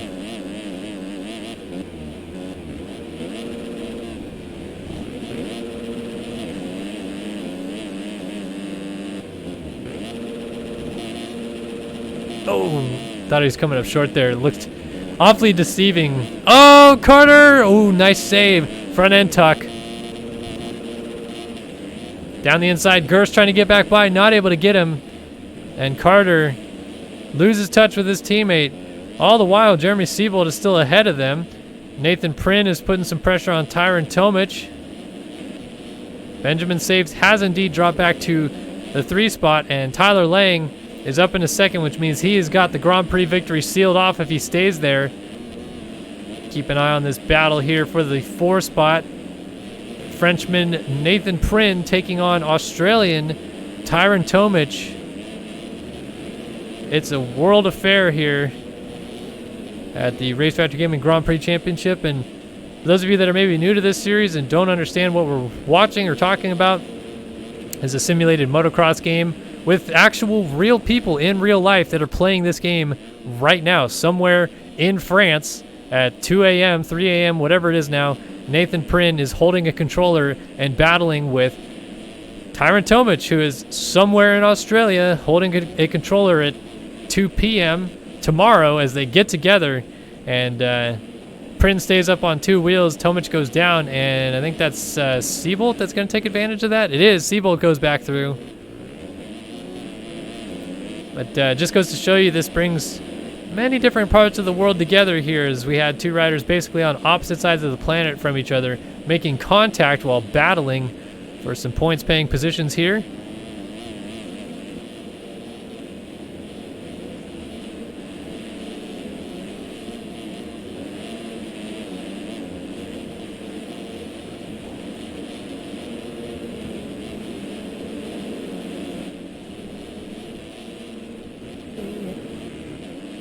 Top five seem to be kind of spread apart. Braden Carter's moved up to 6th. In fact, that makes me realize we should do a quick top 20 rundown while we're here. 16 minutes in, 14 minutes and 2 laps left to go here in MX2 Race 1. And Payson Johnson continuing to lead the race. And we're going to do a little self-promotion here as Payson Johnson goes down. He's going to keep that lead, no problem, though. But this top 20 rundown is brought to you by Start Your Systems, because we're a series sponsor as well. We help out the Race Factory crew, I should say. I don't know why I said true. It's not a word. Well, true is a word, but not TREU, which is what I was thinking of. EU? What am I talking about? EW. Anyway, Start Your Systems. Get on over to startyoursystems.com today. We got a lot of stuff over there. You could see a forum, a couple other things that you don't normally get to see on the YouTube side of things. And actually, if you're kind enough, you can scroll down right now to the description and click on our merchandise page and support us by getting our shirts or our hoodies or our mugs or our tank tops, or even get yourself a Start Your Systems onesie for your current or future children. Because when you rep our brand, you're repping what we represent, and we represent all that is good in the motocross community, because all of us are enthusiasts who love the game. And that's why I created this channel, because I love dirt bikes, I love motocross, I love motorsports, which is why I called it a very motorsport-centric channel. And because of that, I play video games around the motorsport genre and have a good time doing it. So thanks everybody who's tuned in here tonight on Start Your Systems. We're going to bring you guys this top 20 rundown right now, which is led by Payson Johnson on the 351 Panini Motorsports ride, ahead from Tyler Lang on the MB Films number 49 in 2nd. Benjamin Saves. Privateer livening it up here in 3rd. He's riding very well in the 54. 4th goes to Nathan Prin on the Panini Motorsports number 130. And 5th is Jeremy Seabolt on the number 39. 6th right now is Quentin McDaniel, QM1 number 181, ahead of his teammate Braden Carter in 7th on the QM1 number 18. This is 8th spot for Tyron Tomic on the Connect Visual number 311. 9th for Dylan Cavacuti on the 177 Takatoji Yamaha. And 10th, Ethan Gerst on the AEO number 160. 11th, matching his number, is Luke Sullivan on the number 11 QM1 machine. 12th, Seth Garrett on the VlastMX.com number 100. He was number 92 when he qualified for the motos. Now he is number 100. 13th, I think. Yeah, 13th for Colby Eaglin on the Panini Motorsports 125 actually tonight. He's ripping a 125, got top 10 in the first moto. Great job for Eaglin. 14th, Cale Braden on the Elevated Motorsports number 233. He's putting in a solid effort out here. Daniel Paz is in 15th. He's a private turret on the 502. 16th for Alex Kerr on the Takatoji number 84, but that's going to be 15th now. Never mind, he just went off the track, so Paz is going to go back on by. 17th, Jacob Hubbard, VlastMX.com number 75. 18th for Dylan Long on the number 117 machine. No team name this week, but he is running his real-life setup, which is always crispy as can be. And he goes down just as we're talking about him, so moving up into, what is this, 18th? Yeah, Tanner Rogers, number 499 on the Mad Cape Yamaha. Long goes back to 19th, and 20th again is Brandon Nygren, Privateer lifing it on the 510. Logan Leitzel is trying to catch him on the number 76 Yogi Racing, but he looks like he's on a Mad Cape bike. Not sure what's going on there. That's a top 20 rundown brought to you by us right here at Start Your Systems.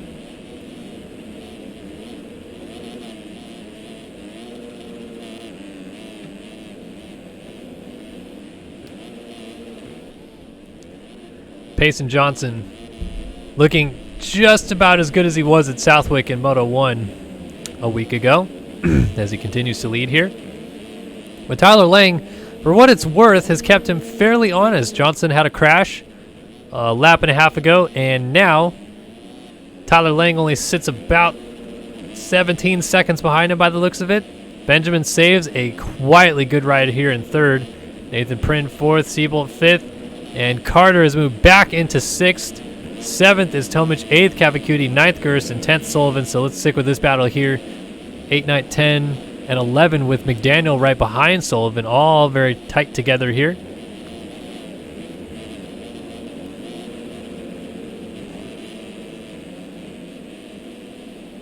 Oh, Sullivan clipping a tough block there. That is dangerous. No question about it. Gotta be careful when you're making moves like that.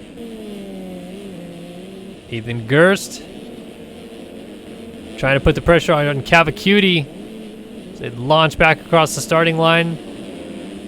Gerst might have an inside line here. Let's see if he makes it happen. No, settles in right behind Cavacuti.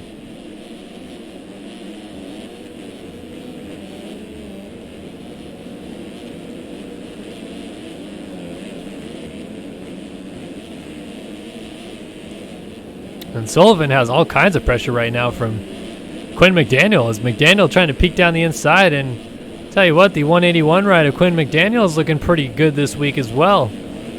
Matching some of his teammates' pace that we normally see contending towards the front. McDaniel looking like he's no slouch up here.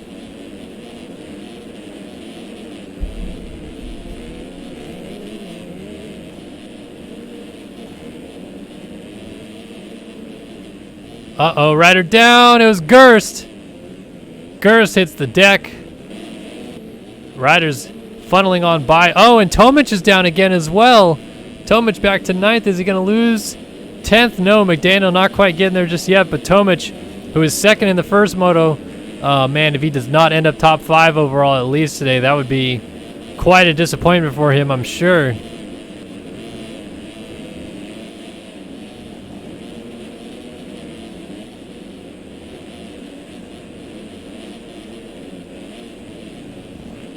"22.5 minutes or so into this thing.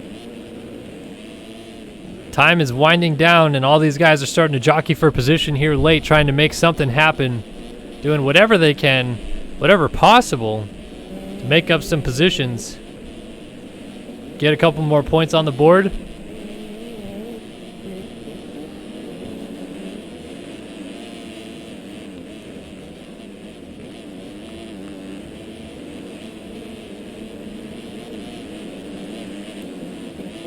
Seabold's got Braden Carter right behind him now, so Carter trying to close up onto that top 5. But he's got to get around the current Supercross champion to do it, and Seabold, not only is he ridiculously fast, he's not easy to pass, and Carter hits the deck. That's going to cost him some spots. There goes Cavacuti, there goes Sullivan, there goes Tomic, and Carter drops back to 9th, and right back to the drawing board again.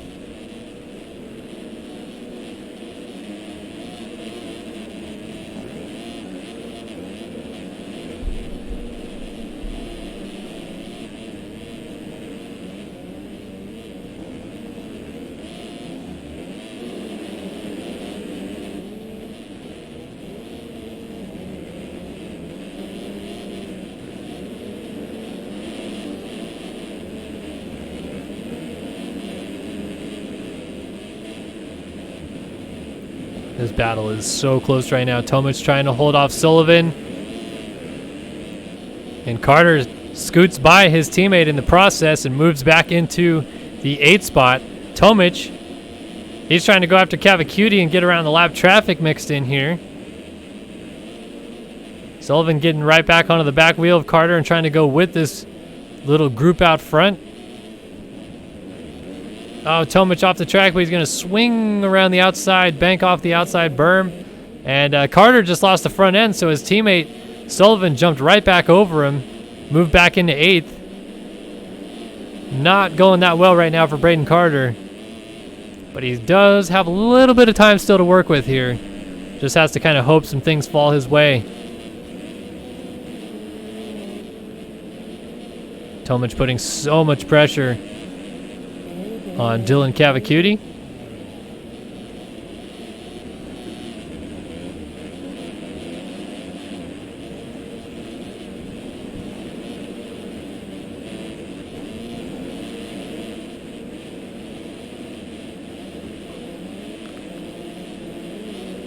Let's go on board with Tomic and see what it looks like from his perspective to try to battle here and move back into 6th around the 177 machine. Oh, it looked like there was a little bit of contact maybe, not quite.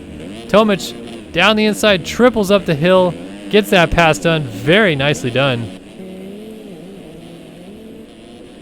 So Tomic holds the spot off and moves back into 6th as Cavacuti settles in behind him and tries to follow him. Maybe they run up and get Nathan Print ahead of him. Seabolt's now up into 4th. Benjamin Saves is still quietly in 3rd. And Payson Johnson checks in again out front onto lap number 16. 26 minutes about to be in the books. 4 minutes and 2 laps remain here at the Talkessel circuit in Teutschenthal, Germany. And we got a request to go on board with Payson Johnson, so let's do that. And let's just sit in and listen to the master go to work.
Man, a 44.6 on this racetrack right now. Payson Johnson is still absolutely flying around the track right now. Did a 43 is his best, but a 44.6, as roughed up as the track has gotten to this point, you could see him even swapping through some of the sections that we were on board with him. That is quite impressive. And I know people all the time say, well, he's not really a true rookie because he raced 2 rounds last year, the outdoors, and then got banned. I think he was key sharing. But still, it's like, it's so much different being really fast at the game versus racing the game. And I think case in point, and even he will tell you this, is Alexis Leclerc, who kind of made his name on the forums in the first place by posting videos of breaking all the stock track records. Like, he wasn't even racing or anything at the time. He just went on and just try hard at all the stock tracks until he broke all the world records, and many of them still stand to this day on the stock tracks. And everyone was like, oh, you're so fast, you gotta come race. And then I remember the first season he showed up and started racing in the Race Factory Gaming competition. I mean, he was really fast. He qualified at the top a lot, but all the time he would crash, he'd get in really weird situations. He would never get good starts, which is not the case anymore, but just never got good starts back then. And it was so much different than race pace, race speed, being on the track with 39 other riders and stuff like that. So when I'm talking about rookie Payson Johnson, that's what I mean. Triple digit, minimal experience in the class. Yes, he has experience racing amateurs, but it's so different than the pro ranks. And to be as good as he is while still having very limited experience racing professionally in the game is really impressive stuff.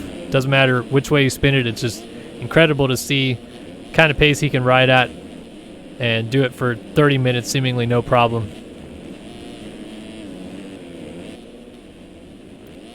Though it's not going to net him an overall victory today, though, because he had to come from way back in the first moto to end up 4th. So this moto is going to belong to Tyler Lang. I should say the overall, not this moto specifically, but today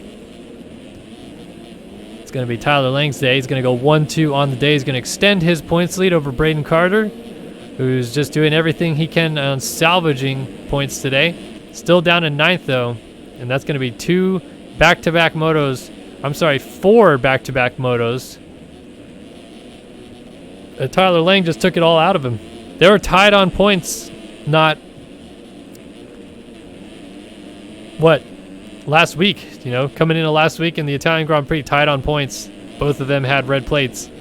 And Tyler Lang might leave the German Grand Prix 4 motos later with 1-1, 1-2 finishes, 2 Grand Prix wins, and boasting an over 1 moto race win championship lead.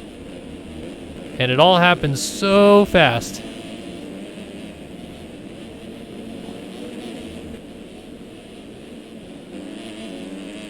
So up front, Payson Johnson, as time has expired, the 2-lap card is about to come out for the number 351. He's getting some lap traffic in his way, but he's going to wheelie to the finish line here.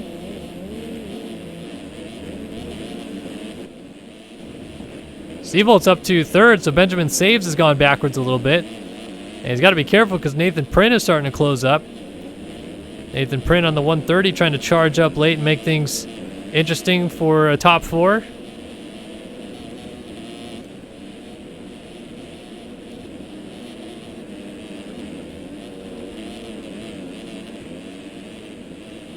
Look at this inside move for Prin through the first corner complex. Just not quite able to get there just yet, but he's still putting some serious pressure on him. And Saves with that outside line. Wow, Prin was upside down on a not very big jump. Now launching across the start line, trying to get the power down on the Panini Motorsports machine. Jumping all the way into the corner. Oh, and down goes Saves. And Print just able to avoid him, so Saves is down. There goes Sullivan. Cavacuti is not going to get there. And Braden Carter, Eagland, and Tomic. So Tomic now back in, what is this, 10th? He's in 10th. He's right behind Colby Eagland, who is in 9th on the 125 there.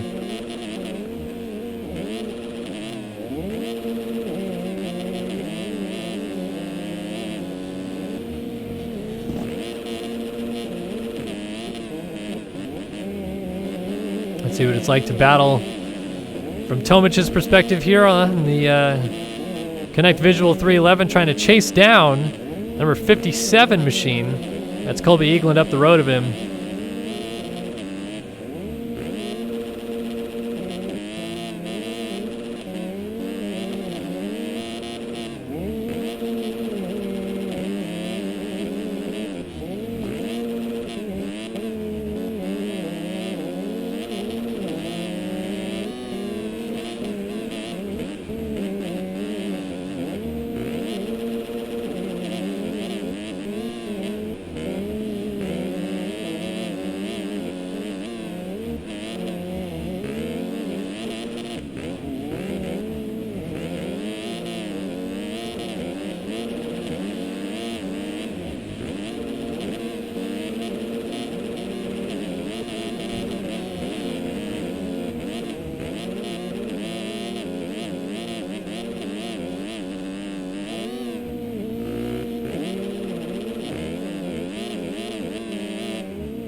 Tomic landing on Eagland.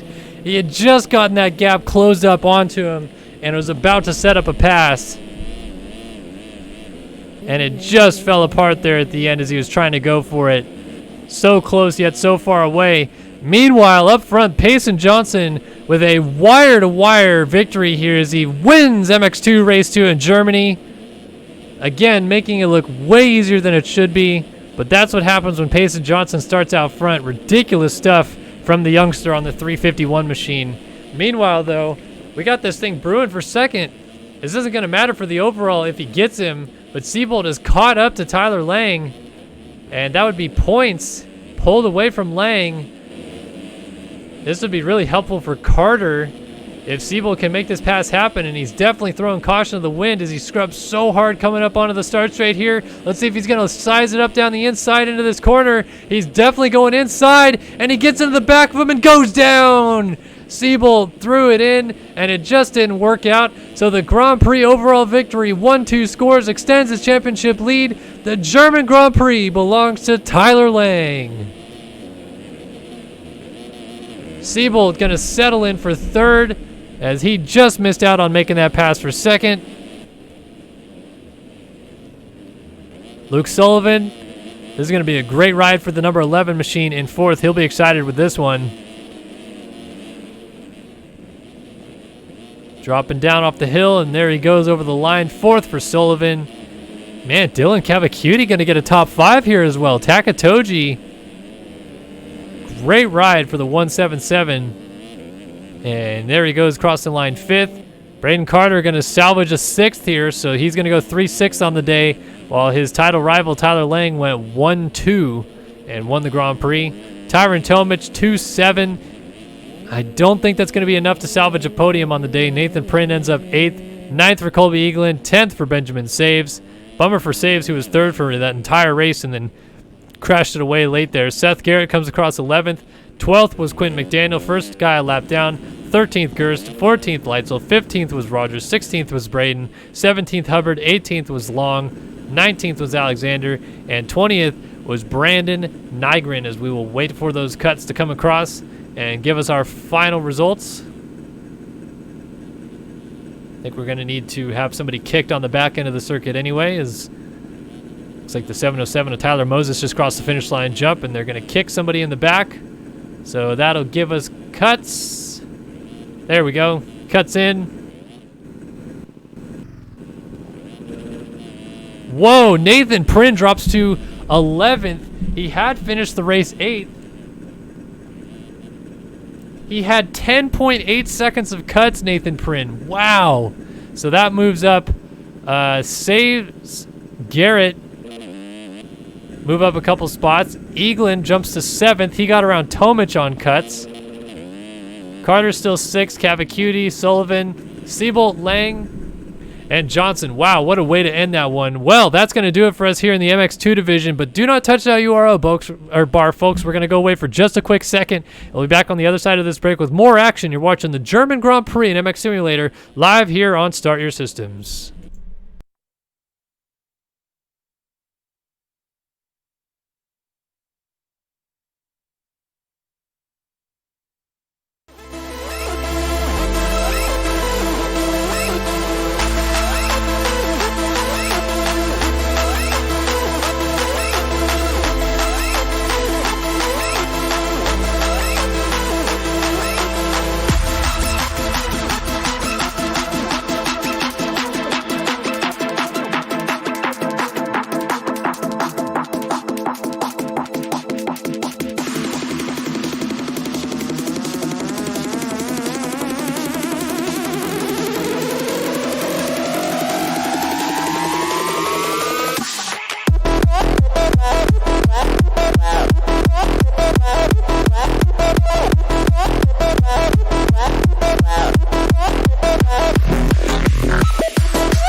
Hello and welcome back to round number 6 of the 2020 Race Factor Gaming Grand Prix Championship. It is the MXSGP of Germany at the Talkessel circuit here in Teutschenthal, Germany.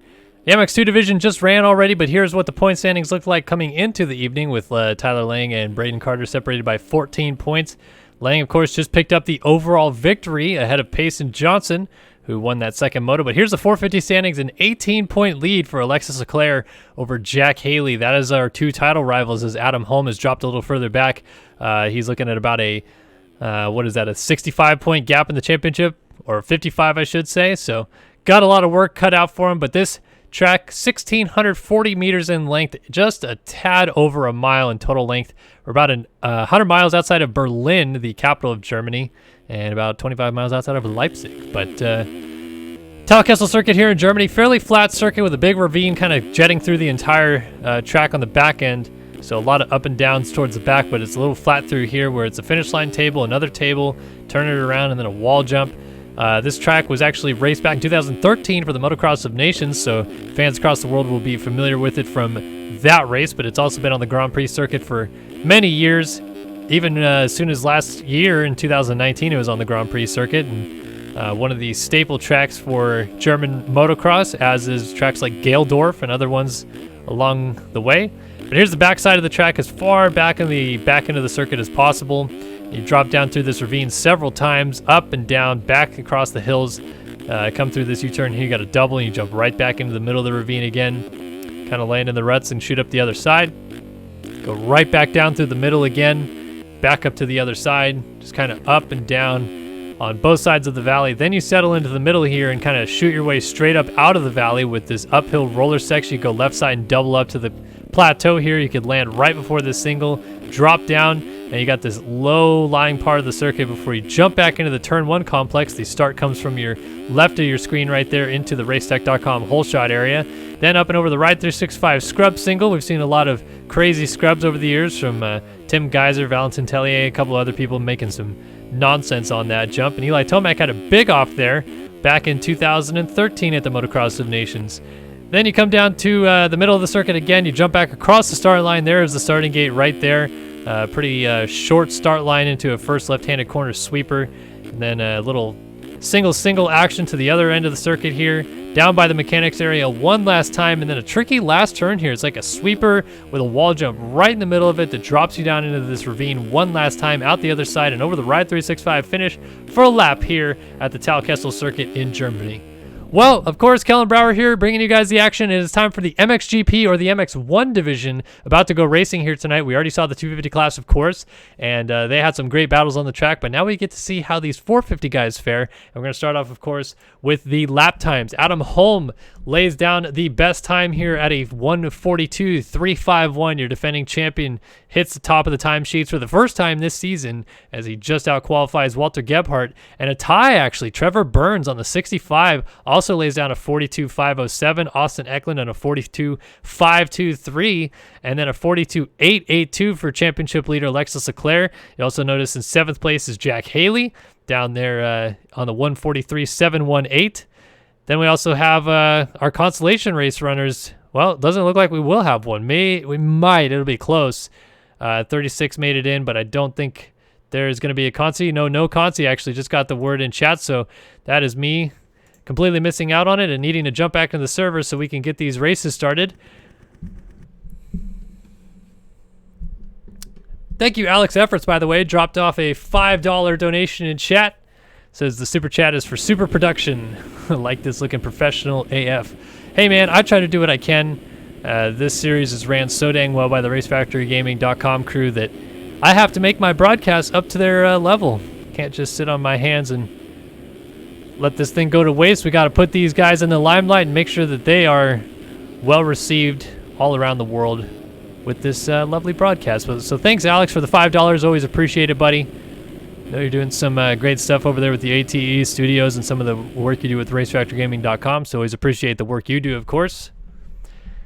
But folks, it is time to go racing here in the MX1 division. German Grand Prix at Teutschenthal here tonight.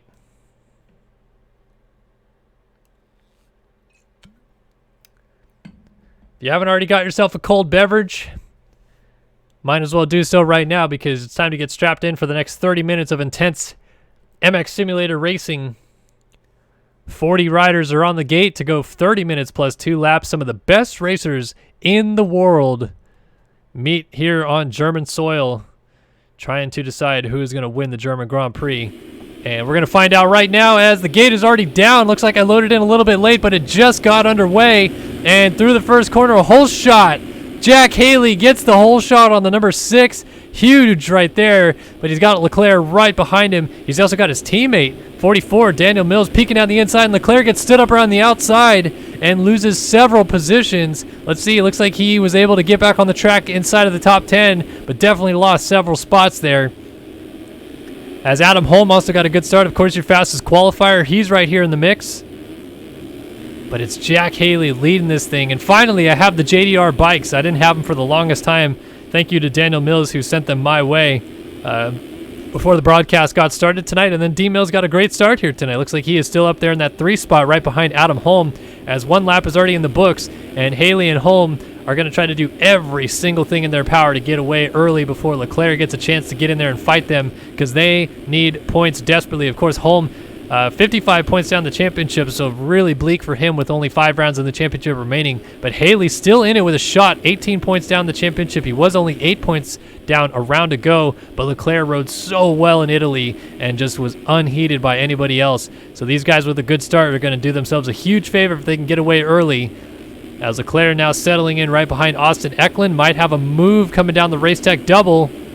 Leclerc shoots down the inside of the 24 and will stick it to the inside to make that move. So the points leader and defending motocross champion, not defending Grand Prix champion, Alexis Leclerc picking up a position right there on the number 24 of Austin Eklund. Next up, he's going to go after Kevin Gonzalez on the number 3. Oh, and Haley's been passed. Adam Holm to the lead. Jack Haley has dropped back to 3rd behind his teammate Daniel Mills. Under the race tech, whole shot area, 2 minutes already down, and Haley looks like he's going to get right back around Mills. I don't think Mills is going to try to fight him too much, because obviously Mills not in this title fight, and it seems like Mills and Haley are quite good buddies. So they're going to try to treat this as a practice day and set sail, maybe getting a little bit of a freight train here. Try to open up those gaps, but Leclerc, oh man, is he looking feisty. He's already trying to close this gap on Gonzalez. There it is, inside move, easy as pie for the Frenchman. Next up, can he go after Daniel Mills, or will Mills make life a little bit more difficult for him? I always wonder if and when we'll ever see some team tactics come into play. We've definitely seen it through the years in MX Simulator. And for the Rockstar Husky team, the actual factory effort out here, Leclerc does not have much help. There's not a lot of people still supporting him on this team. Of course, that team is owned by MXGP racer Arminius Jasikonis. And so far, he's seen some good things out of his rider, Alexis Leclerc, this year with that red plate. But Leclerc has got to get some work done to try to go after our 2 race leaders, Adam Holm and Jack Haley.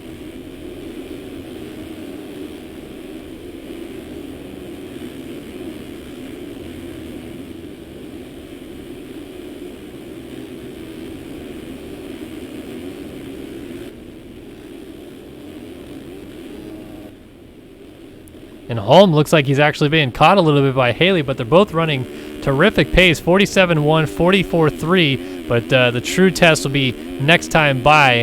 I want to see what Leclerc's running this time by, because he is going to be absolutely flying to get up to the back of Daniel Mills here. Doubling into the corner, still hooking that 3rd rut. Just, it never ceases to amaze me how good Leclerc is on the throttle and on the brakes as Jack Haley has hit the deck. Jack Haley has gone down. Gonzalez is going to go by. Blakely's going to go by. Oh, Haley just getting going as Kyler Hockey goes through, but I still want to see Leclerc's lap time as Adam Holm assumes a little bit of a more comfortable lead out front, but it's not a big one by any means. And Leclerc lays down a 44.3, a 45.5 for Haley. And the 44.3 matches Holm's best lap of the race out front, but he just did a 45.3 last time by losing over a second to Leclerc. So Leclerc trying to close the gap down here on Daniel Mills, tighten this thing up here early.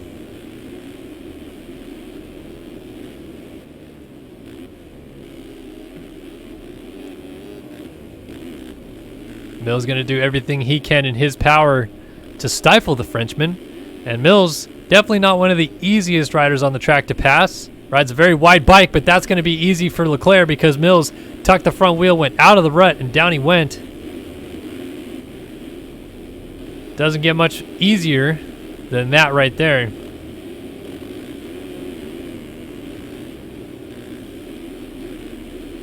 So Leclerc now settles smoothly up into second, and he's going to do what he can to run down longtime rival Adam Holm, who has the race lead. And Holm, the defending Grand Prix champion, hasn't quite been the same level this season as he was last year when he won the world title. And now looking at one of his best chances at taking a moto victory this season in his title defense. Good start, fastest on the racetrack in qualifying, clearly knows how to get around this Thalkessel circuit. So what can Leclerc do to respond? Lap time check this time by is going to be crucial to see whether or not Leclerc is chipping away at that time. It's a 3.8 second gap currently. Just dropped a tiny bit coming down to the finish line jump. He lays down a 44.5 and a 44.6 for Adam Holm, so they're matching pace out front. That is going to be interesting to see as that battle develops. Chase Blakely, he's moved up into the 4 spot as the number 21 BPC rider, looking to close up on longtime teammate and friendly yet not so friendly rival, I guess you would call it, Daniel Mills for the 3 spot. I don't really know where they stand. I think they're on good terms. Either way, they're going to have to commence a battle for 3rd before long, and Jack Haley in the background is trying to close this thing down as well.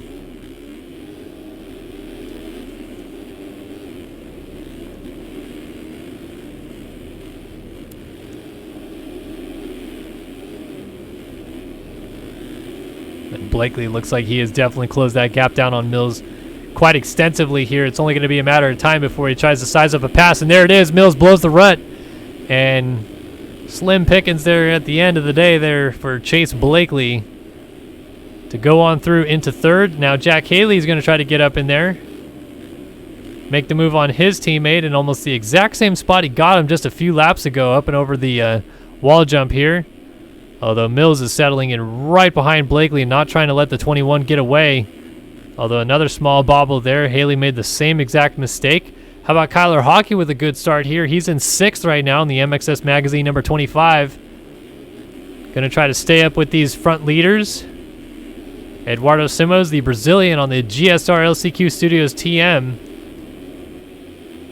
He's sitting right behind him in 8th. 9th goes to Austin Eklund on the Odyssey MX-24. And 10th right now is Walter Gebhardt on the number 5 Panini Motorsports ride. Gebhardt, of course, always a threat to win these races, although currently is not a threat for the world title. A little sloppy into that corner, and might cost him the position is Trevor Burns, who tied for 2nd fastest in qualifying. He now moves up into 10th. He's bringing Fjellberg with him behind him on the 55.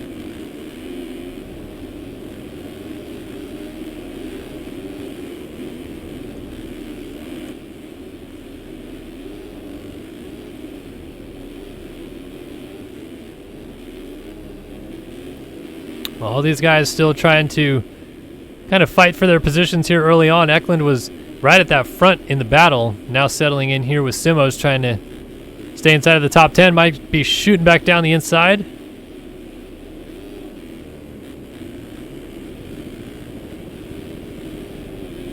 Doubling down to the other side of the ravine, really putting the pressure here on Simões.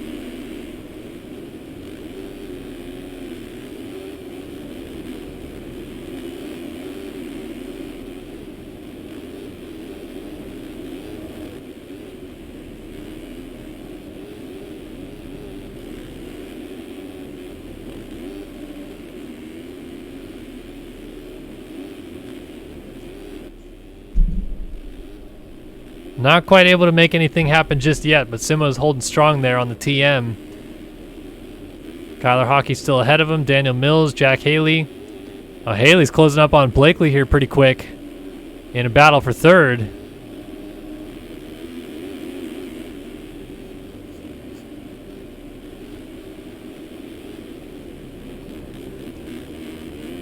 Not quite able to make it happen just yet, but definitely got Chase Blakely thinking about him as Blakely goes defensive here far inside. Let's see what Haley responds with for a line choice coming through these sections. Might just settle in right behind him and wait for his opportunity in the ravines. That looks like it's exactly what he's going to try to do here. Then they'll both triple up the hill and try to land. Oh, look at Blakely. Gets to the further inside rut, although I don't know if it's better because you lose a little bit of traction on exit when the rut kind of falls away. So Haley's just putting all kinds of pressure on the 21. Still following his lines, though. Hasn't quite sized up the place he wants to try to get him just yet. He's just waiting patiently for an opportunity. This might be it, though. Swings outside and tries to double up the hill. Not quite able to get enough of the traction to the ground, though.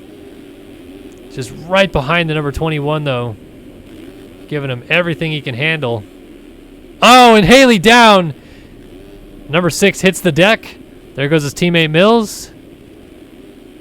And that'll be it. Only one spot lost. I got to do a quick battery change in my headset. I'm going to keep trying to talk through all this as I do that. As Haley gets up, and he's got his work cut out for him a little bit here.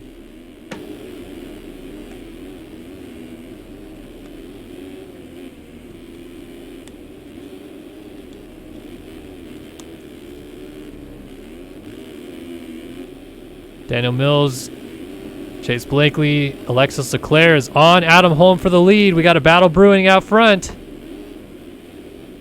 There's only a matter of time with Leclerc's speed before he's going to start reeling in Holm. Holm's one lap pace has always been very incredible, and his consistency is quite unmatched, but he just doesn't have the same race pace that Leclerc normally has because Leclerc seemingly can do his qualifying laps on repeat. And he has laid down a 43.1 as his best lap of the race.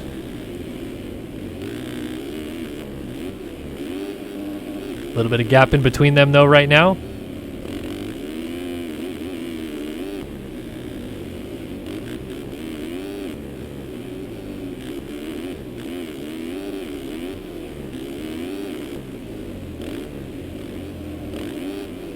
Man, he's definitely closing that gap down, trying to put some pressure on him.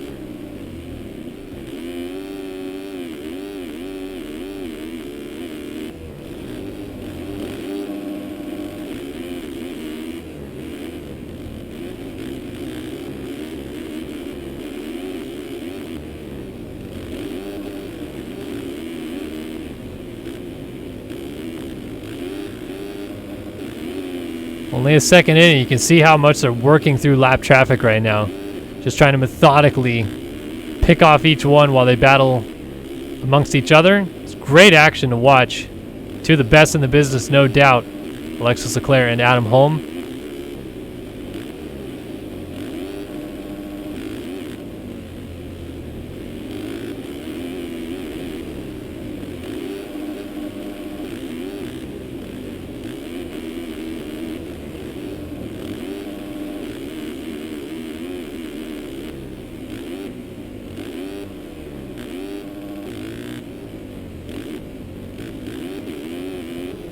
Riders down on that single there. Holm has to kind of take a little bit more evasive actions than Leclerc, who seemed to read it better. And now Holm stands it up in the rut. Leclerc is putting so much pressure on the defending champion. Let's see if he tries this inside move here. No, he actually stacks it in the corner a little bit and loses some ground. Rider down in the middle, so Leclerc not able to take his preferred middle lines through there. And loses a little bit more time there as he kind of slides the rear end around. Great action, though, as Holm has responded very well. These two have had a history of battling one another. And at least right now, Holm has held the course. But surely Leclerc has got something in his back pocket that he wants to try to make happen here on Adam Holm, so he can get the lead and try to set sail out front. He's trying to clinch this Grand Prix championship as early as possible.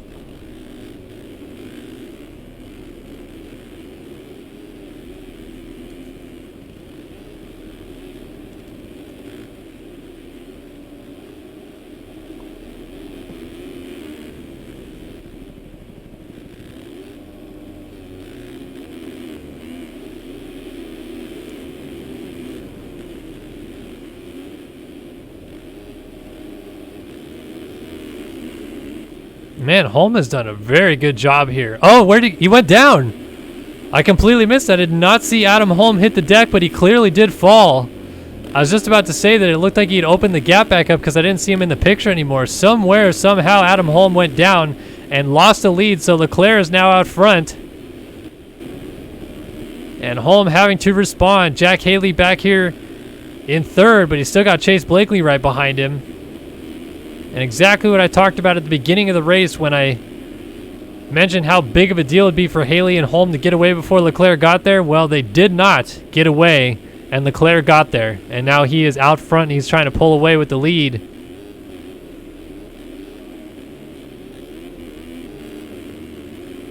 Meanwhile, Haley sitting back here in third, still dealing with Chase Blakely. Got riders down in the main lines here. James Cohen looks to be one on the 479. And I just couldn't quite see the number on that Honda, but look at Blakely almost back alongside Haley as they go through the valley again. And another inside move. Chase Blakely putting the pressure on the number 6 of Haley right now. Definitely trying to make him think about it, but he just made a small bobble and allowed that gap to open back up. How about Kyler Hockey right now? He's back in the 5 spot, putting in a great ride on the number 25 MXS Magazine machine. Weaving his way through some lap traffic as well. Daniel Mills back here in the 6th ride. 7th, Eduardo Simos. 8th, Dennis Fjellberg. Oh, man, he's got Walter Gebhardt right behind him. And Gebhardt's going to make that move. Kevin Gonzalez coming down the hill behind both of them on the 3. And Gebhardt now trying to set sail after Simos. Daniel Mills just off the front of these guys as well in the 44. Great close action kind of mixed in through the backside of the top 10 right now. Oh, there's Gebhardt down with Simos and another rider going down. Although that was a lapped rider. So no effect done there.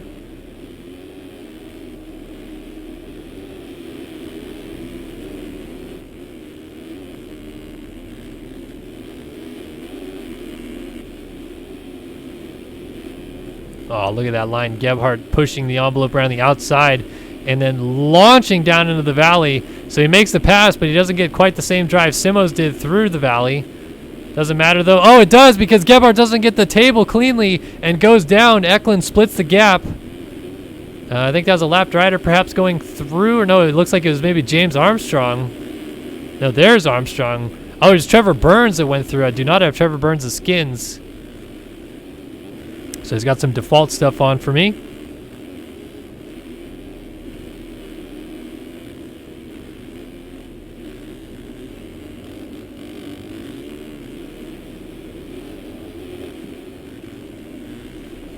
Gilbert dealing with some pressure here. Kevin Gonzalez on the number 3. Trying to close this thing up on him. Gonzalez looking awfully feisty here on the Takatoji ride.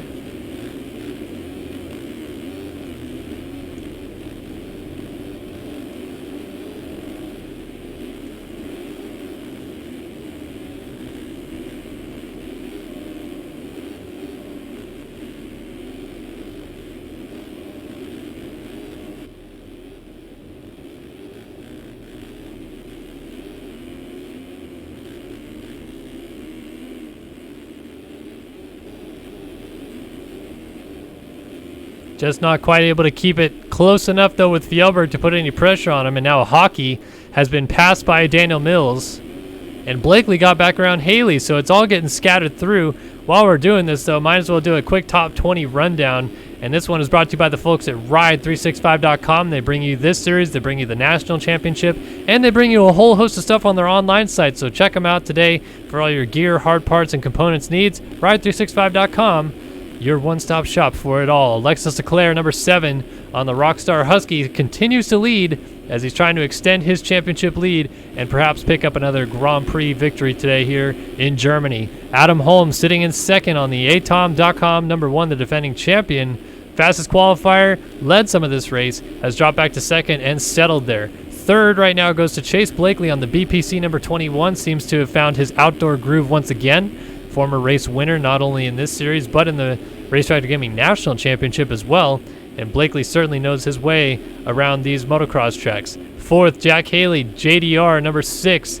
Got a good start, even led at one point, but has not been able to avoid the crash bug, and that is really killing his title hopes here down the stretch as he continues to crash away good positions, but he still sits in 4th right now. 5th, Daniel Mills on the JDR, number 44, as he's trying to hold off Kyler Hockey on the number 25 MXS Magazine ride. Behind them, Dennis Fjellberg on the 55 MV Films machine rounds out this great battle that we have going on for 5th, 5, 6, and 7, all nose to tail.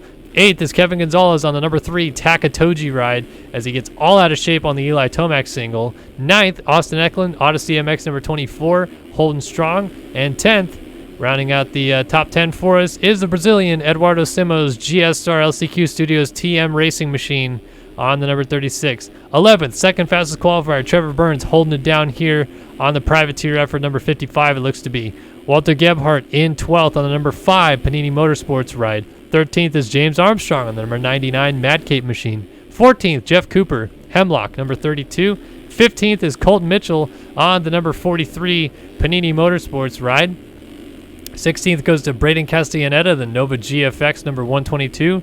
17th for Craig Leake on the BPC number 28. 18th for Robert Wilson on the BPC number 69. 19th for Logan Heagney on the Impact number 93. Great ride for the New Zealander. And 20th for Caden Speck on the Nova GFX. I believe he is number 19? Yes, 19. I want to give a shout out again to Austin Bear, though, if you weren't here earlier in the 250 racing, as he runs in 21st right now. Austin Bear donated $50 to us here at SYS, and a big shout out to the Hemlock number 37 for doing that. Really appreciate that. Just wanted to give him some more credit for that. That's always really, really cool when people drop off some nice donations like that. And Austin Bear, the king of donos tonight, with a $50 one. Big shout out to him, and trying to move his way into the points here as the top 20 rundown brought to you by Ride365.com comes to an end. 22 minutes down, 8 minutes, and a couple laps left to go here. 450 MX1 Moto number 1. 9 seconds between Leclerc and Holmes, so definitely not over by any stretch of the imagination as we go on board with the defending champion right now to see where exactly he is losing time. We'll look at the pit board and see that tenths of a second coming off right now.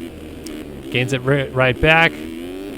Going through the sweeper, gets a couple more tenths back on Leclerc, so it seems like he's closing that gap down currently, but then loses a couple tenths here.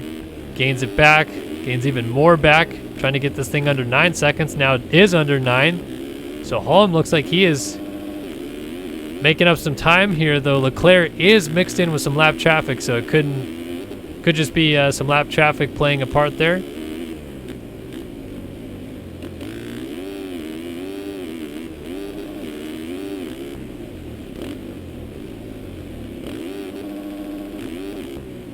Curious to see lap times, though, although Holm just made a huge mistake and went down, and he's going to allow Austin Bear to get right back by him on the 37. So Bear a lap down to the leaders right now, just trying to be a good lapper and stay out of the way, as Holm now loses even more time. 5 more seconds lost.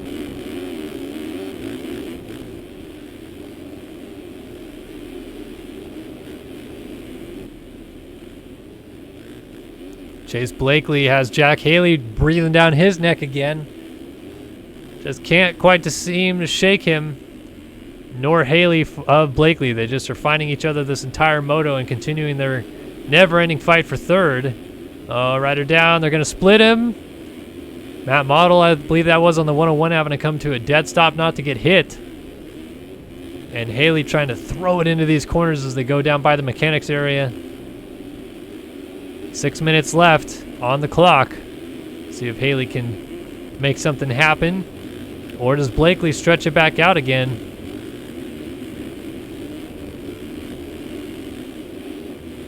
Oh man, it's close. Haley looking for an opportunity, but just following the lines all the way through the corner.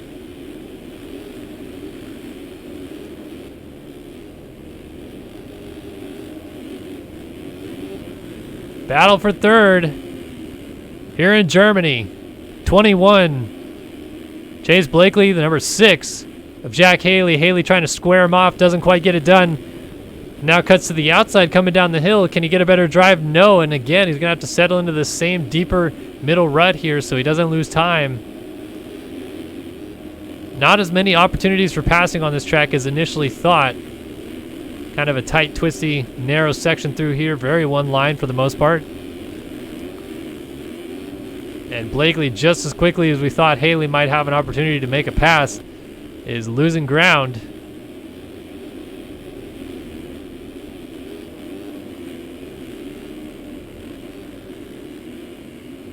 Not over yet, though. And Haley definitely could use these points. Of course, he would need to gain some points against Leclerc more than anything, but losing these more and more points as he doesn't win the motos is just so painful championship-wise.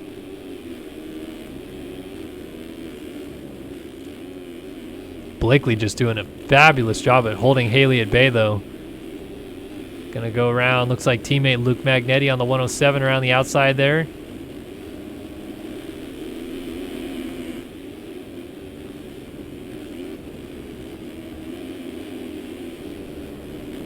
Oh, Blakely hits the deck. Looks like he was just picking the wrong rut there. I think he was trying to still go to that third from the inside rut, the second from the outside rut. Just couldn't quite hop the rut that he was already in to get out there. And down he goes, so Haley scoots on by. Not even close to Adam Holm right now, though. Holm much closer to Leclerc than Haley is to Holm. Kyler Hockey still top 5 right now, although, man, does he have Fjellberg breathing down his neck on the 55 NB Films ride. Fjellberg has just been right behind him this entire moto. And he still might get a pass done, though Hockey is holding strong right now.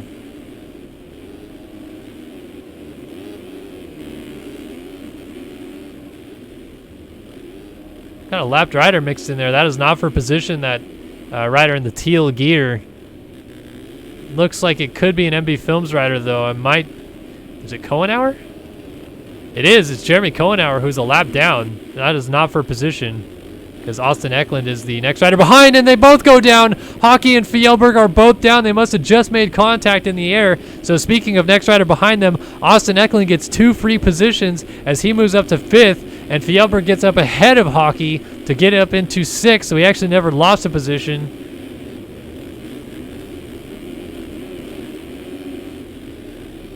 What a bummer there for both of them, because they definitely were in a position where it could have just been the 2 of them fighting it out, and now they have to deal with Trevor Burns. Privateer effort out here.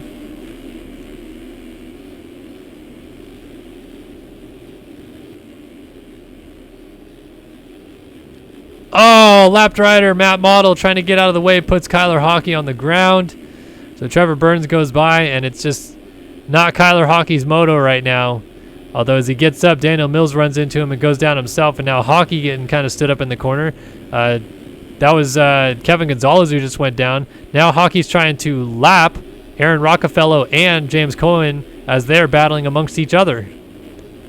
So Hockey just running into all kinds of troubles out here. I'll tell you what, folks, Adam Holm has got this gap down really close. 2.4 seconds in it, and lap traffic still in play ahead of them. Not even time expired yet. He's got some time to play with here. Can Adam Holm close this thing down and sneak this win away from Alexis Leclerc? That'd be big confidence-wise for Holm, who's been looking for something, anything, to turn his season around. It has not been the exact season in Grand Prix or Nationals to this point that Holm was really hoping for.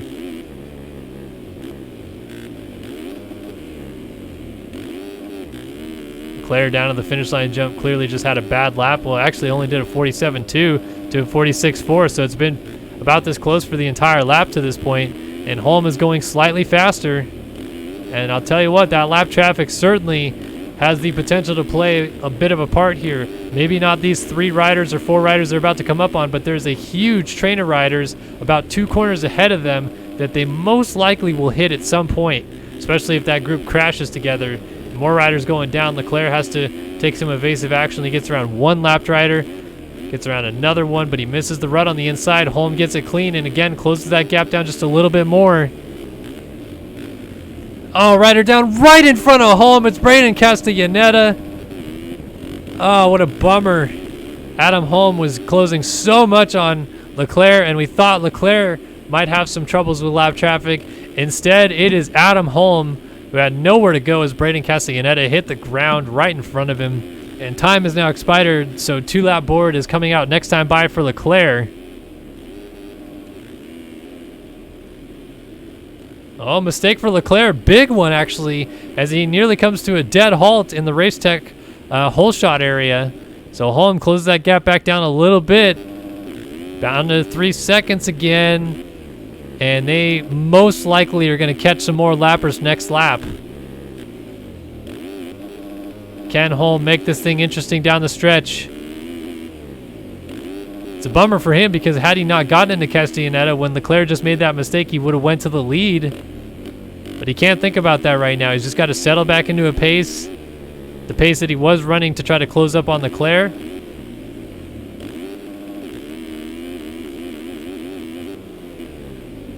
.1 to a 49.8, so that's what the difference was in both their lap times, but obviously they basically had about the same amount of mistake time.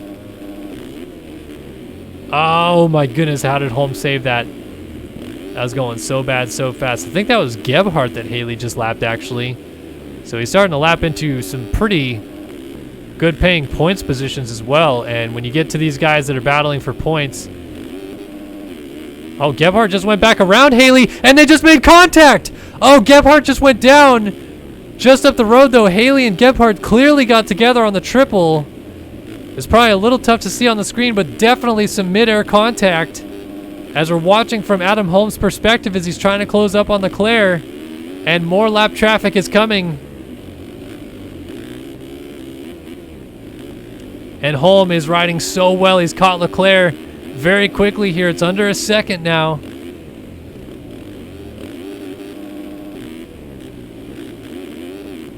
Oh, just trying to lay into that rut. Got a little kick, but still gets some good speed through the first turn complex. 2 lappers battling amongst each other. One just goes right off the track and lets the leaders go by. Very nicely done. Didn't get the name on that rider. Same for the other one, though. Good on both of them, letting the leaders go by. But they almost certainly are going to catch another group before this is over. There's 4 riders in a train about 4 or 5 seconds ahead of them right now. And white flag is about to be waving. This is going to be a battle to the checkered flag here in Germany. White flag out. Leclerc takes it with the race lead. Adam Holm is right behind him in second. And oh boy, you can bet your sweet dollars that he wants to win this one so badly. Not even for beating Leclerc, but just to finally get one of these wins on the board as a defending champion. Leclerc looking up ahead of the track ahead of him. Going to be so weary of those lappers. Does not want to have to deal with them if he can help it. Adam Holm just licking his chops, hoping that Leclerc runs into some problems with lap traffic.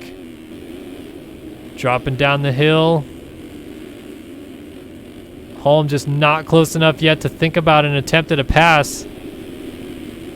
Got a lapper down, so Leclerc gets one freebie. Definitely about to catch this group, though, and they are still fighting with each other inside of the points. Gebhardt was in 15th when they lapped him, although this one looks to be perhaps Aaron Rockefeller. Although ahead of him is Craig Leake. Craig Leake is 14th in the race. Adam Holm, different line choice. Did it work? It doesn't seem like it helped as much.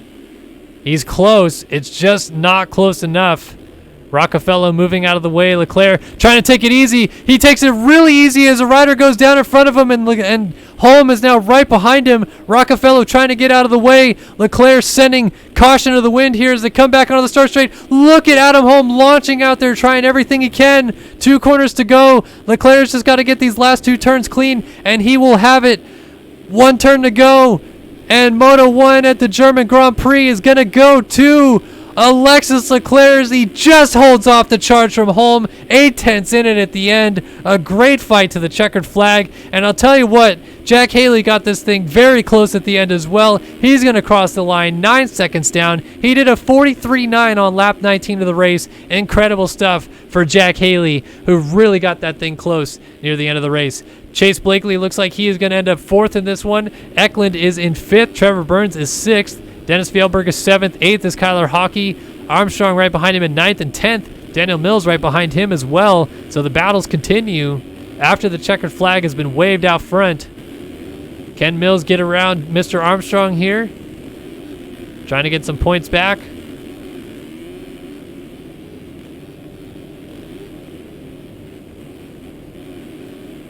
Looks like Armstrong doing a really fine job at holding him at bay, and Mills just made another mistake right there. Simo's not close enough, although Kevin Gonzalez would like something to say about Eduardo Simo's ahead of him, as Blakely, 43 seconds down to the lead, crosses the line.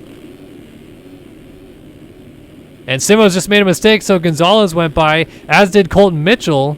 And Mitchell's still going to try to get around Kevin Gonzalez here. These guys are all trying to get inside of the top 10. Mitchell down off the bike. And Gonzalez trying to weave his way around. I think that was Cohenauer, perhaps. James Armstrong still ahead of these guys. Daniel Mills. Oh, Trevor Burns is down in the final corner. Trevor Burns is down, and Daniel Mills is going to go around him and gain a position because of that. So it was Eklund, Fjellberg, Hockey, Mills, Burns, Armstrong, Gonzalez, Simos, and Colton Mitchell, who ended this race early for himself. All right, so it looks like Austin Bear did get that last points paying position. Jeff Cooper hops around Robert Wilson for 18th, so Wilson ends up 19th. Castellaneta ends up 17th. 16th, Gebhardt. 15th was Speck. 14th for Leak. 13th, Mitchell. 12th was Simos. 11th for Gonzalez. 10th, Armstrong. 9th, Burns. 8th, Mills. 7th, Hockey. 6th was Fjellberg. 5th was Eklund. 4th was Blakely. 3rd, Jack Haley. 2nd was Leclerc, and Adam Holm on cuts has won his first moto of 2020. What a ride. He just got Leclerc by 1.3 seconds. Leclerc had 3.28 seconds of cuts, and Holm had 1.14 seconds of cuts. So Adam Holm has won race number 1 here at the MXSGP of Germany. Wow, wow, wow, wow. A change for the win on cuts. You don't see that very often. It's called a lawyer win. Incredible stuff. And good on Holm to keep it close to the flag. And instead of pushing the envelope and crashing, he bid his time. He knew if he couldn't get Leclerc, he still might have a chance on cuts. It's not too often that happens, folks. A lot of these guys just go for the send. They just want to make the pass. They want to make it stick. They're not even thinking about the fact that they could still get it on cuts. But Holm, very nice job to play it safe. Cross right behind him, get as close as possible, and sneak that win away on cuts. Wow. Well, that is MXSGP Race 1 in the books for the MX1 class. And now we have a 5-minute break until the next race. And if you guys have anything you'd like to ask in the chat, any questions, concerns, whatever you want to talk about, I am here to talk to you guys for the next 5 minutes. I don't normally get to look at chat too much, so this is my time to chat with you guys. So anything on your mind, feel free to talk about it.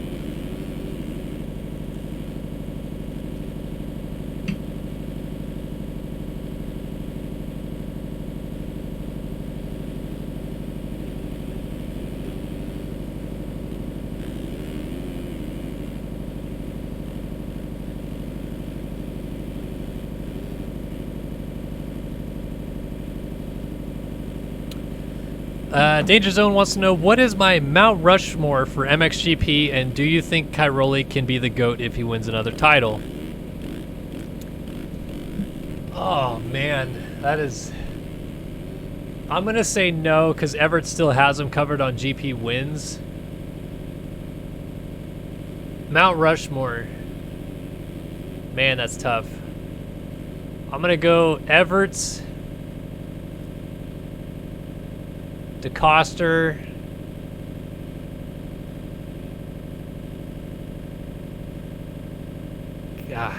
Caroli probably.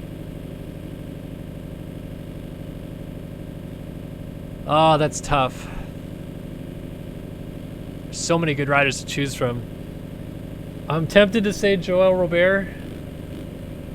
Although, I mean, you know, Harry Everett's won a lot of titles too.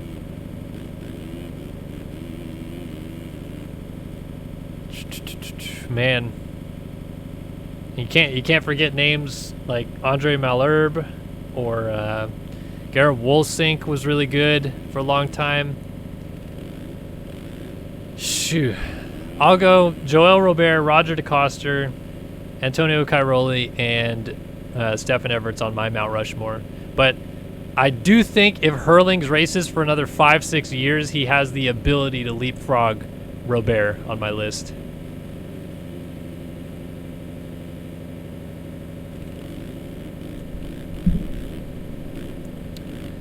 Let's see. STQKZY says, hi from Colombia. Well, hello from the United States, STQKZY. I think that's Stitsky, maybe? Hot Cheetos wants to know, how was the electric bike, Kellen? Look, people are going to complain all day long about the electric bike. You're never going to change their mind, and I get it. Like, I think internal combustion engine should be the elite class. Like, I don't think electric bikes should ever race in the elite level classes.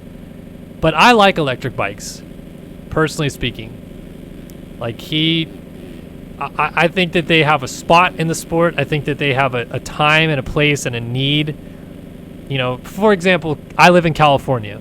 There are ridiculous laws about riding on your own property in California, even if you're nowhere near people.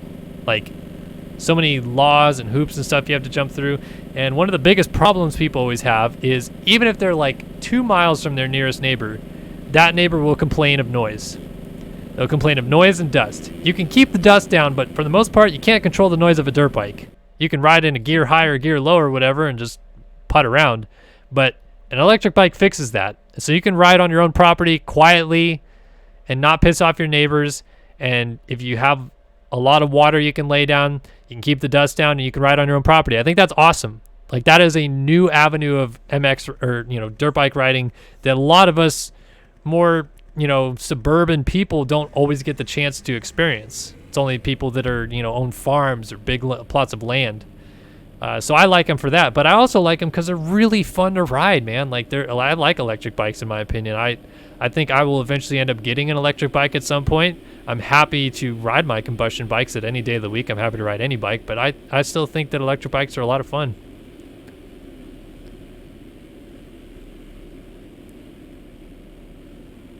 Let's see. How do you think 2021 is going to be for motocross and supercross schedule? I think it's going to be more messed up than people think. I think people are like, 2021, COVID's going to be gone. We're going to be A-okay, no problem. Supercross has to lock in a lot of things before, like, pretty much August for the following season. And they have nothing locked in right now because they were too busy focusing on this year. So they don't have stadiums locked in for sure yet next year. They don't have, you know, budgets and sponsors and all this stuff. All that stuff is up in the air. I think it's going to be a big mess of races next year.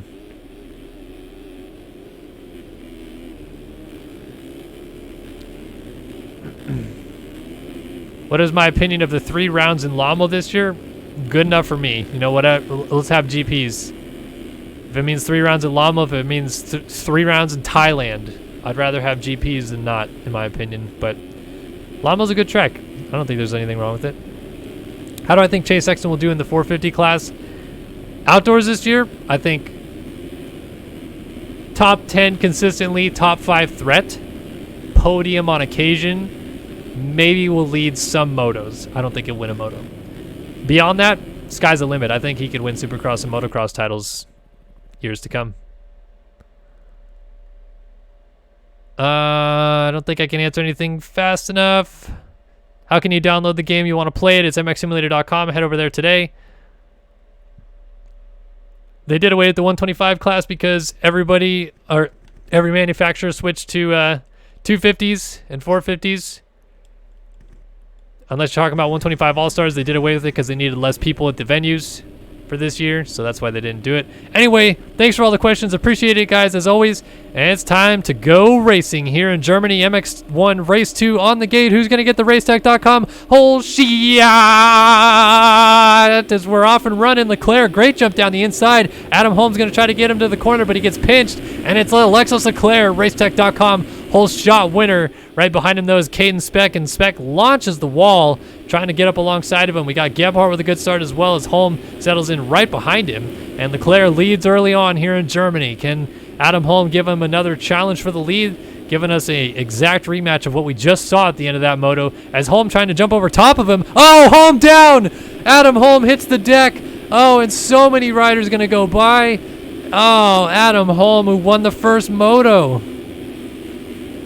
So far down the order.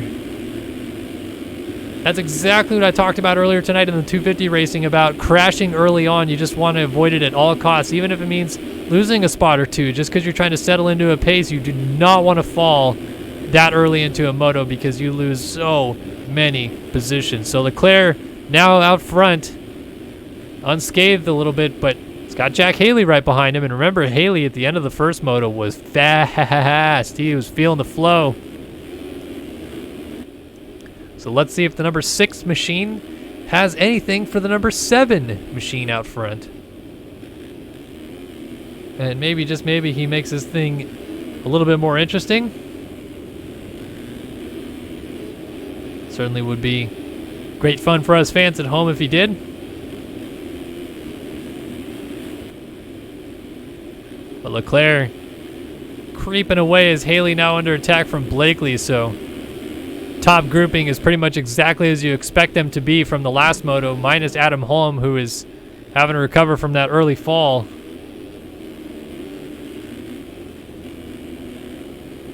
Blakely, a little mistake right there.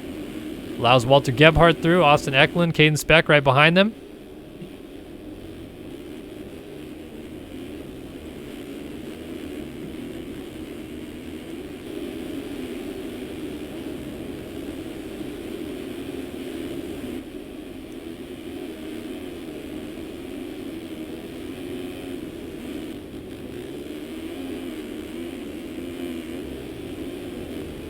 So Leclerc coming through. He's going to lead yet another lap, and Haley's starting to close that gap down just a tiny bit as they go on to lap number 3. 2 laps down, and we got 20 laps in last time, so this is still 18 laps of racing left to go. And before you know it, these laps are going to click away, but right now we have got a close battle at the front as Haley peeking inside again, trying to make Leclerc think about him just a little bit. Just let him know, hey, I'm here. Oh, but he's going to get sideways. Oh, nice save, Jack Haley. Whew. Man, oh man, did he get wild there. Sliding around the outside, dropping back down. Walter Gebhardt trying to make a move. Oh, no, they both get together. Not what they both need right there. It's tough to say who's at fault really there because Haley had the inside line, but he was a little bit behind. But Gebhardt trying to come from the outside there, maybe a little bit overzealous for an early pass, but that's just how Gebhardt races, and now he's crashing it down to the ground as he hits the deck. Blakely goes around, Eklund goes around, Speck goes around. There goes Gonzalez, there goes Fjellberg and Armstrong, all going by Gebhardt, who is in a great spot to maybe pick up a race victory here and just put himself at a huge disadvantage. Want to go back and find ourselves Mr. Adam Holm. Here he is coming through the whole shot complex, 12th, now moves up to 11th. So he's making some good time, and I'll tell you what, he's not that far behind Leclerc if he stays on the freight train that he's moving on right now. Still has a shot at making things interesting for an overall down the stretch, especially if Leclerc himself doesn't win the moto and someone else like Haley or maybe even Blakely gets in there, or Gebhardt for that matter.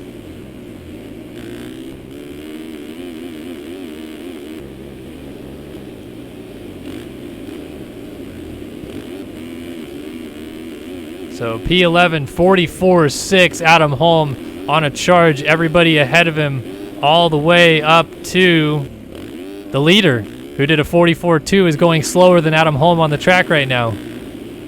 So this is a good sign for Adam Holm to know that he's going faster than everybody ahead of him.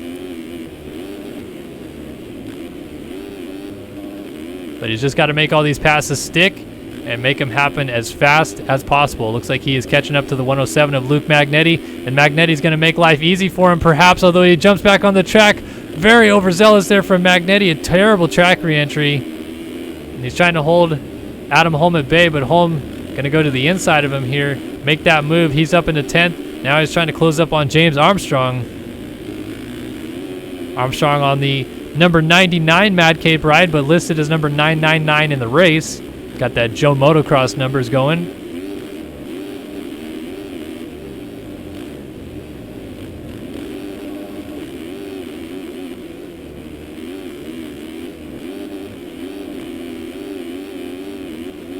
Oh, getting a little sideways there is Adam Holm. He's putting so much pressure onto the back of James Armstrong.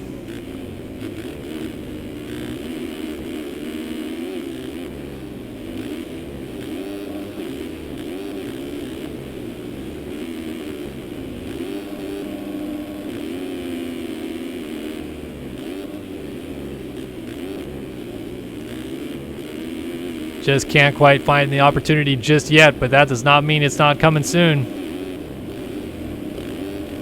Oh, Armstrong, a little mistake off the left side of the track. Holm trying to take advantage. 46.8. He has got to get around these guys quick because he's losing time in traffic. This rut works perfectly as he goes around the outside and up into 9th. Next up would be Fjellberg.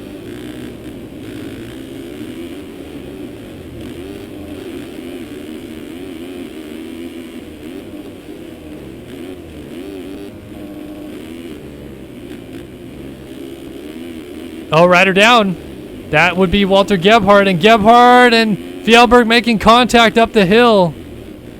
And that's only going to set off Walter Gebhardt there, as he's going to try to go back after Fjellberg and make a probably desperation pass by the contact that they're just making. So he gets right back around Fjellberg. Let's see if Dennis has a response, as we're watching this all from Adam Holm's perspective ahead of him.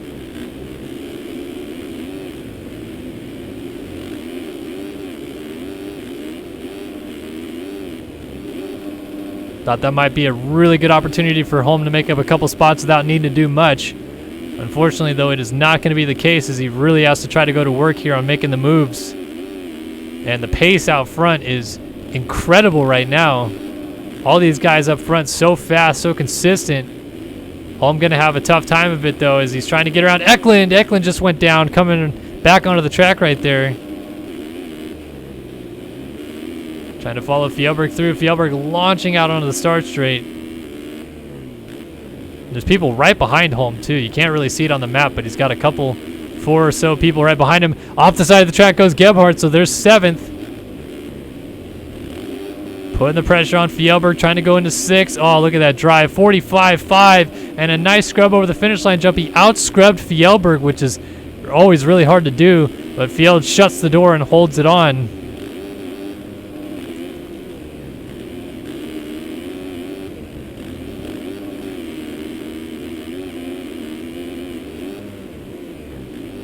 Big whip right there. Fjellberg whipping in Adam Holm's face. Holm up the inside and just moves Fjellberg out of the way. Did he put him on the ground? No, Fjellberg stayed up.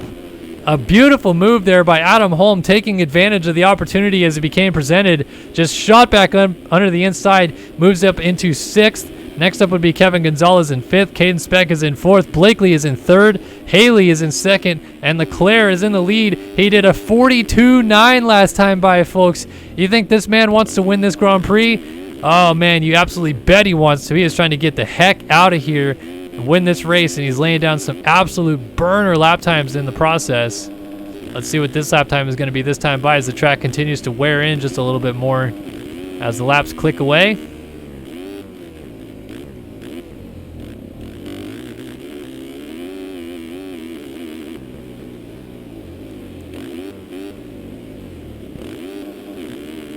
Down to the finish line jump, and he puts in a 42.8. Follows a 42.9 up with a 42.8. Alexis Leclerc absolutely ripping right now. Haley 43.6. He's trying everything he can to match that pace. A 44.2 out of Blakely. Caden Speck, let's see what times Caden Speck is putting down in fourth. Does a 44.6 in his own right. Kevin Gonzalez puts in a 46.9 and a 44.9 out of Adam Holm, who's scrubbing up alongside of him and moves into fifth. A nice move for the defending champion, who is really starting to fly through the field here.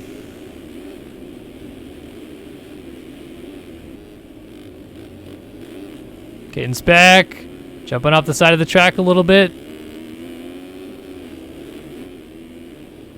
As Adam Holm is definitely closing that gap down in the background just a little bit. Speck, for his own right, has lost touch with Chase Blakely. Blakely looking about 10 or so seconds ahead of Caden Speck. Adam Holm has got his eyes on Caden Speck, though, for fourth. None of this really matters championship-wise, though, as Leclerc still gained points on Haley in the first moto, so now he has a proverbial 20-point lead.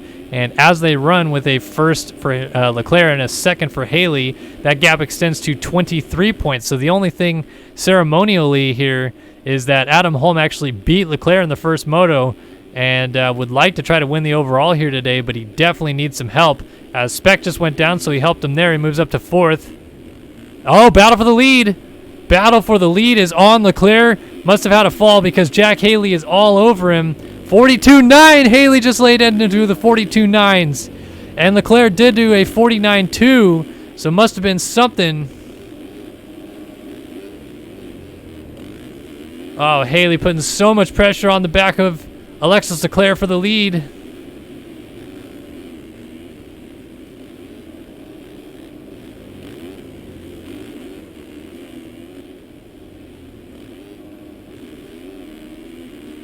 Leclerc able to respond to the pressure so far, but Haley definitely not done. And if he can find his groove here, we know all too well how Haley is when he goes fast. Turns into one of the fastest riders this game has ever seen.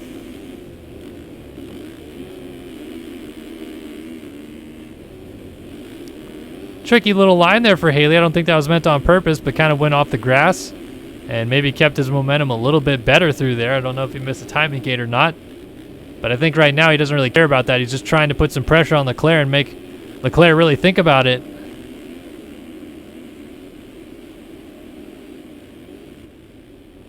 Up and over the ride through 6.5 single. Oh, mistake. Haley kind of stacks it in there just a little bit. Oh, but then another mistake out of Leclerc. They're going to go side by side. And Haley's in the lead. Jack Haley to the lead in Germany. And crucially, this gives Haley the overall win if he stays here. 3-1 beats the 2-2 for Leclerc and gains some crucial championship points back that he was in the midst of losing. Leclerc trying everything to fight back. But Haley holds him at bay for now. 13 minutes in, 17 minutes to go. Big Oppo whip for Haley, and Leclerc's gone down. Oh, he stays up. He stays on the bike, but Leclerc, big swap on the landing, almost went down, and he looks like he's a little bit flustered right now. As Blakely comes through, and then Holm checks in behind them. Leclerc 3 seconds off the lead, Blakely 8 seconds off the lead, and Holm 17 seconds down, but only 14 seconds off of Leclerc, which is exactly what he's hoping to see. He's wanting to see this gap continue to drop and hope that Leclerc continues to make mistakes. By the way, big shout out to MC Andy Williams dropping off $3.99 Canadian buckaroonies.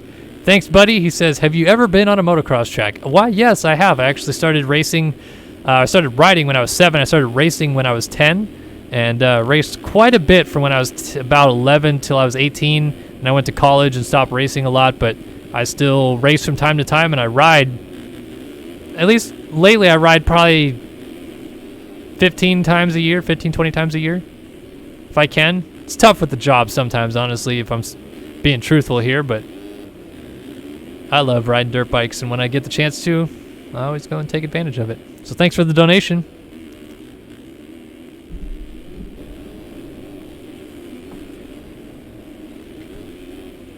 So Haley, coming up on halfway into the moto, is ahead of Leclerc. And boy, oh boy, this is This is going to be interesting. Adam Holm. Oh, Adam Holm, a slide out. I was just about to say he was starting to put some consistent lap times together. See what Haley runs now that he's clean out front. 45.8. 5-second lead over Leclerc.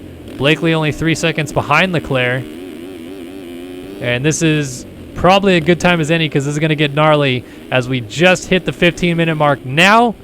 15 minutes down, 15 minutes to go. And we're going to go ahead and do a really, really fast top 20 rundown. And this one is brought to you by Tagger Designs. Tagger Designs has been making some of the sickest helmets lately. If you want to get one of the sickest helmets on the market or get a sweet wrap by Tagger Designs, I definitely recommend it. They do some awesome stuff over there. Head up to their Instagram to see some of the stuff they've done lately, or just head to taggerdesigns.com and get yourself a custom painted helmet. Like I said, they do some ridiculously awesome stuff, and definitely check them out. Jack Haley, though, he leads the way on the JDR number 6. Took the lead lap and a half ago from Alexis Leclerc, who sits in second. Championship leader Rockstar Husky number 7, looking at a 17-point lead leaving here, but he does lose 1 point in the championship to Jack Haley if it stays as is. Chase Blakely, great day so far in Germany for him. He sits in third on the BPC number 21, following up a great ride in the first moto as well. Fourth for moto number 1 winner Adam Holm, the defending champion on the number 1 atom.com ride. He's trying to hold off a charge here. Walter Gebhardt has caught him. Walter Gebhardt on the number 5 Panini Motorsports is all over the back of Adam Holm here. Oh, Gebhardt scrubs a little bit harder. He's putting so much pressure on Holm and goes around the outside. Holm tries to hook that middle run. They're going to go bar to bar. Gebhardt is going to complete the pass, but Holm is trying to fight back. Oh, he just can't get him back, and Gebhardt with a nice pass makes it stick. So Gebhardt, Panini Motorsports number 5. Oh, sideways. Oh, man, even more sideways. And then launching into the 738, I think that might have been. So Adam Holm stays in 4th. Walter Gebhardt is in 5th. 6th goes to James Armstrong. Mad Cape number 999, I should say. Dennis Fjellberg in 7th. MV Films number 55. Kevin Gonzalez in 8th on the number 3 Takatoji ride. 9th for the 19 of Caden Speck on the Nova GFX machine. And 10th, Austin Eklund on the Odyssey MX, number 24. 11th, Luke Magnetti. Great ride for the number 107 BPC ride after he was lapped in the first moto. Braden Castellaneta runs 12th on the 122 Nova GFX machine. 13th, MXLocker.com's Jet Wisdom on the 79. 14th right now is Eduardo Simos on the GSR LCQ Studios TM, but he's going to get passed right now by Daniel Mills, who just put in his best lap of the race on the JDR number 44. So Simos, the Brazilian, drops back to 15th. 16th for Trevor Burns on the privateer effort out here. 17th, Jeff Cooper on the Hemlock number 32. 18th, Austin Bear for the Hemlock number 37. 19th, Kyler Hockey, MXS Magazine number 25. And 20th, Jeremy Kohenauer, MV Films number 15. We are headed back out to the front because things are getting spicy. Jack Haley has been caught and passed by Leclerc once again, but Chase Blakely is right in the mix, so we got a 3-rider train for the lead, and things are about to get interesting. But before they do, big shout out MC Andy Williams, $13.99 Canadian bucks off in the chat. Thanks for the donation as always. But he says, how do you build up the confidence to hit a big jump for the first time? I'm trying to hit this big double I made, but I'm scared of crashing my new bike. Well, honestly, it's really just kind of a confidence thing. You just have to, practice hitting the jump, flat landing it. What I like to do when I like size up a big jump for the first time, and obviously you built it so you can't do this because there's nobody else there, but I watch somebody who is hitting the big jump, and then I just kind of get fairly close to them and speed check them off it so I know how fast I need to hit it. But generally speaking, if you've jumped enough jumps in your life, you should know how it feels to hit a jump and a lip at a certain speed and how far you need to go. Generally speaking, though, it is a confidence thing. You just kind of have to, think about it, know that you're going to send it. Maybe you'll case it, maybe it'll go long, but either way, you just got to think that you're going to be okay, jump it, and most of the time, I feel like you are okay, as long as you're good at jumping. If you're like Brandon's first race at jumping, then maybe, settle into doing some tables or some small doubles at first. But eventually, you'll build up the confidence to jump stuff like that. if you're too worried that it's too big of a jump, I'd go to another track or maybe build something smaller and just build yourself up to it. And eventually, like I said, you'll get comfortable with it.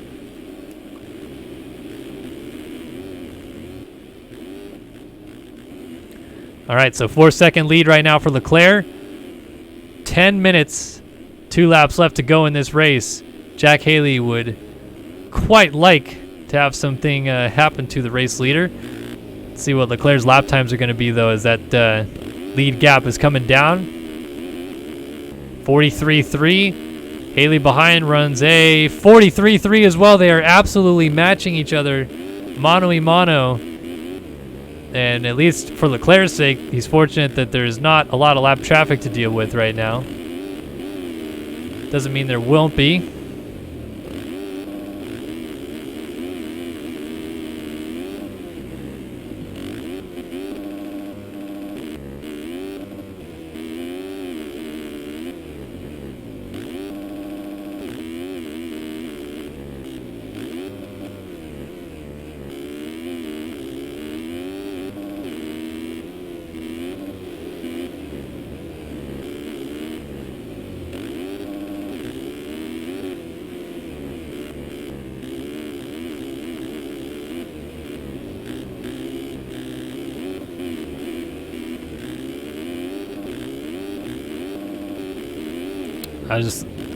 I'm mesmerized. I'm watching Haley do this track so well right now. I was like mesmerized for it. I just went into another place because watching these guys ride sometimes is insane. But Haley definitely is closing that gap down ever so slightly. It's just a tiny bit. It's not a ton, but he is taking tenths here and there, and by the end of this lap, it might be about a second that he's gained if he can keep it up to the end here. He's riding so strong.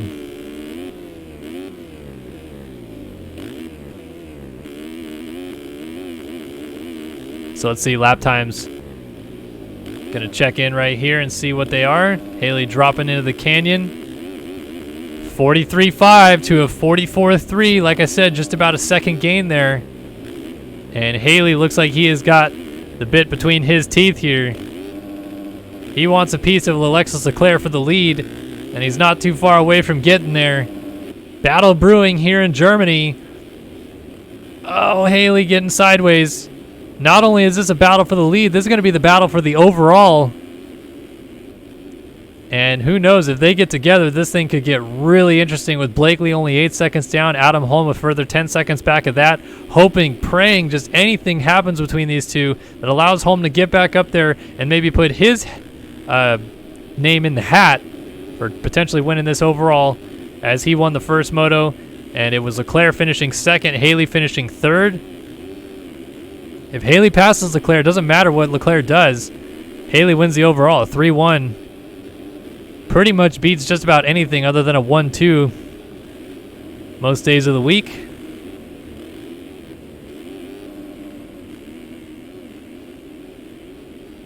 So JDR's Jack Haley smells blood in the water, can see Leclerc ahead of him, and Leclerc not as strong in the second half of these races as I expected today. Maybe it's just setup-wise, he's not feeling as comfortable with the racetrack as it goes away. But Haley seems like he's picking up the intensity just like we saw in the first moto. These last 7 or so minutes, Haley on the 19th, the second to the last lap of the race, ran his best lap of the race. And again, he's like trying to do the exact same thing here as he's closing right up on the back of Leclerc as they jump down in. Kyler Hockey on the 25 moves out of the way. And it's a battle for the lead at Teutschenthal in Germany. The 7 of Leclerc and the 6 of Haley. 1 and 2 in the championship, 1 and 2 in the overall standings for the Grand Prix, 1 and 2 on the racetrack. It doesn't get much better than this. If you tuned in tonight, this is what you were hoping to see for a battle. Maybe Adam Holm getting in the mix as well, but Jack Haley has come to play here in Moto 2. Jumping down. Both these guys are going to try to triple up and land in this rut. Leclerc looks like he got in a little smoother, but Haley got out of it a little smoother. Leclerc just so good on corner entry. Kind of lugs the bike on the exit, so that's why he doesn't always get as good of a drive, but carries so much speed into him. It's so tough to match sometimes, but Haley doing his best job to keep it close. And they've lost touch with Chase Blakely at this point. Haley and Leclerc in their own zip code right now.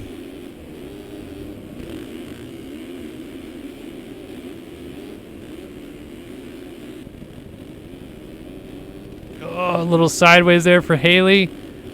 Oh, Haley into some lap traffic. Swings around the outside. Has to not lose too much time, but there is a lot of lap traffic here. That's Austin Bear on the 37, trying to stay to the outside and out of the way. So Haley getting back on the gas, trying to keep Leclerc close. Again, oh, Haley down. Haley down. I was just about to say that once again, just as they hit lap traffic, you would think Leclerc has the worst end of it, but it seems like the riders he's battling with seem to get the worst end of the stick, unfortunately. Meanwhile, Adam Holm is catching up rather quickly, I should say, to Chase Blakely.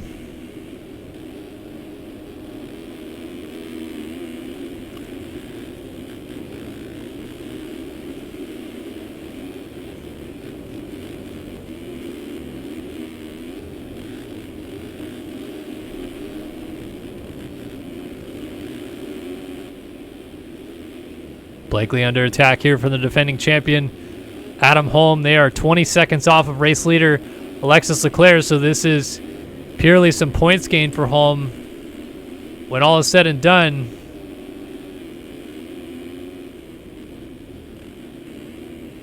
Blakely holding steady, though. Not faltering to the pressure from Holm.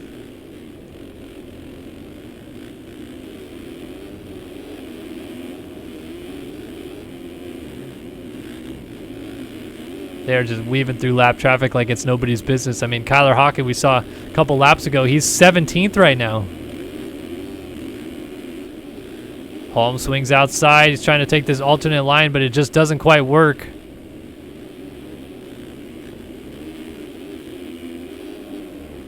Outside, inside move. No, Blakely shuts the door nicely, but Holm still reads it well and pulls alongside. And he think he might have the pass made, though Blakely's going to try to out-drag him into the next corner. And Holm around the outside. No, still doesn't get it. Blakely, a terrific rip of the inside rut, keeps it on and holds the position. Now Holm, a mistake, loses a little bit of ground there, and Blakely gets away. Haley's still up here, looking strong, and Leclerc seems to have found that extra gear here late that he was needing. And it might just help him win this Grand Prix.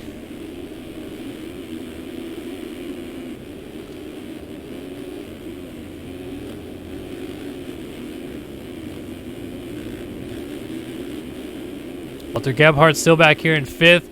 Armstrong a solid 6th, I should say. 7th for Austin Eklund. 8th is Kevin Gonzalez right behind him right now. 9th for Dennis Fjellberg. He's back in 10th with Castellaneta, his teammate right behind him. It's been a pretty good effort for Fjellberg here today. It's always kind of weird to say that about someone who's a multi-time world champion, one of the winningest European riders in this game's history, and he's not battling for a win, and it's still a good day. But Fjellberg has had such an up and down couple of years of late. Just to see him put in 2 solid motos where he's just doing a lot of charging forward and consistent solid riding is just nice to see for Fjellberg.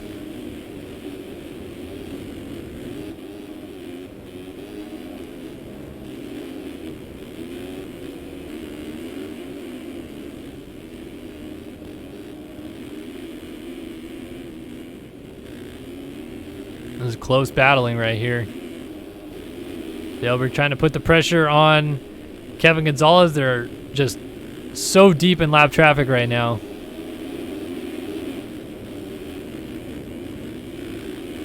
Aaron Rockefeller on the 800 going around the outside, trying to let both of them go through. Fjellberg splits them both and goes up the inside of Gonzalez, makes the pass and immediately tips over. Oh, he had the pass made. He just went a little too hard in the next corner. So Gonzalez goes back by. He's trying to set sail after Eklund. And Gebhardt has got around Blakely. Whoa, we got a mix-up here. So Adam Holm has definitely moved into the 3 spot ahead of Blakely, but Gebhardt right behind him, and Blakely's dropped back to 5th. So the battle continues between these two. Oh, great line. Gebhardt launching out to flat. Is it going to be enough? No, Holm holds it on.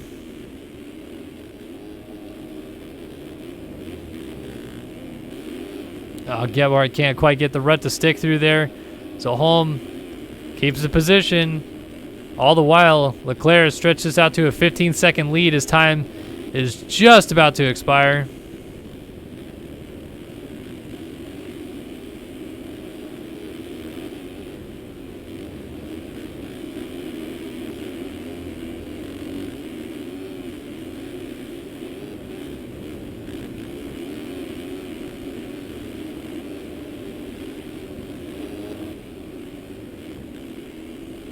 Oh man, so much pressure being applied here by Walter Gebhardt. Can Adam Holm withstand it? White flag is about to wave out front as Leclerc, not white flag, two-lap board is out for Leclerc out front as he's already crossed the finish line jump, I should say. And Gebhardt in this battle for third, giving Adam Holm everything he can handle, launching further down the hill and might launch farther across the start straight. He definitely will do that. Does Holm have the speed to keep it on? No. Gebhardt makes that pass stick, and now Holm just settles in behind him and is going to have to wait for his opportunity to try to get back around him. Meanwhile, here is Leclerc, though, 2 laps to go in this race, on his way to yet another Grand Prix victory this season and extending his championship lead even further over Jack Haley, who's going to go 3-2 today, which is going to be good enough at this point for third overall compared to the 1-3 for Adam Holm, who will get him second. But Leclerc 2-1, going to pick up this Grand Prix win unless something dramatic happens here down the stretch.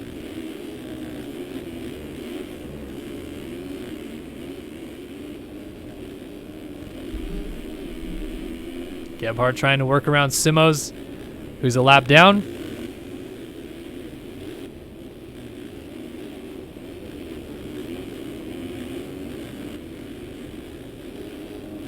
Adam Holm just keeping him honest, letting him know, oh, Mr. Walter, I'm still right here. You can think that you've got third place locked down, but you would be wrong, good sir.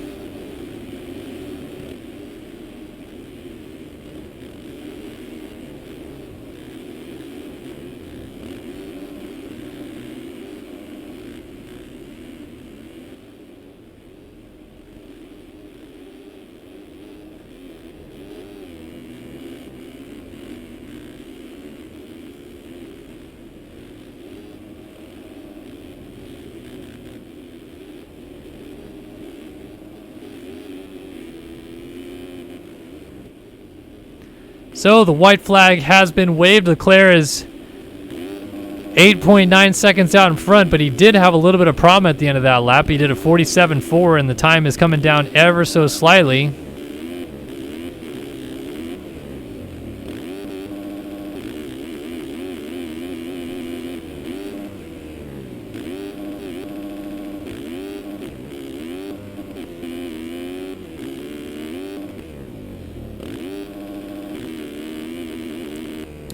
Can Haley close this thing down and make it interesting down the stretch? Of course, Leclerc, he did not win that first moto because he had too many cuts. But at the moment, he's got too big of a gap for that to be a problem.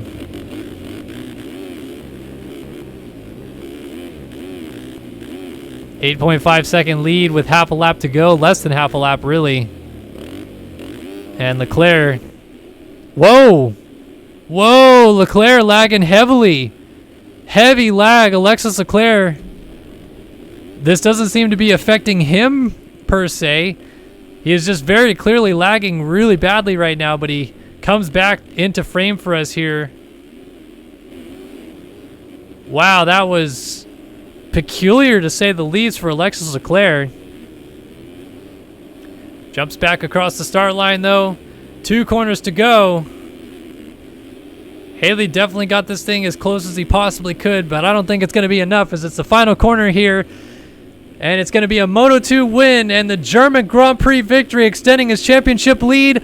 Alexis Leclerc has done it at Teutschenthal. Jack Haley going to pick up second. He will go 3-2. And even if Adam Holmes stays 4th, which it looks like he is going to do, he will still end up 2nd overall. A 4-1 beats a 3-2. Because you get that extra point. Oh, Gebhardt down. Gebhardt has gone down in the final corner. Here comes Adam Holmes just as Gebhardt is getting going. Oh, it's going to be close. It looks like Gebhardt will hold it over the finish line for 3rd. 7/10 down was Holmes. But just like Leclerc in the first moto, he could get that on cuts. Wouldn't matter, though. He is going to be locked in 3rd overall in the Grand Prix regardless of that, as Blakely crosses the line 5th.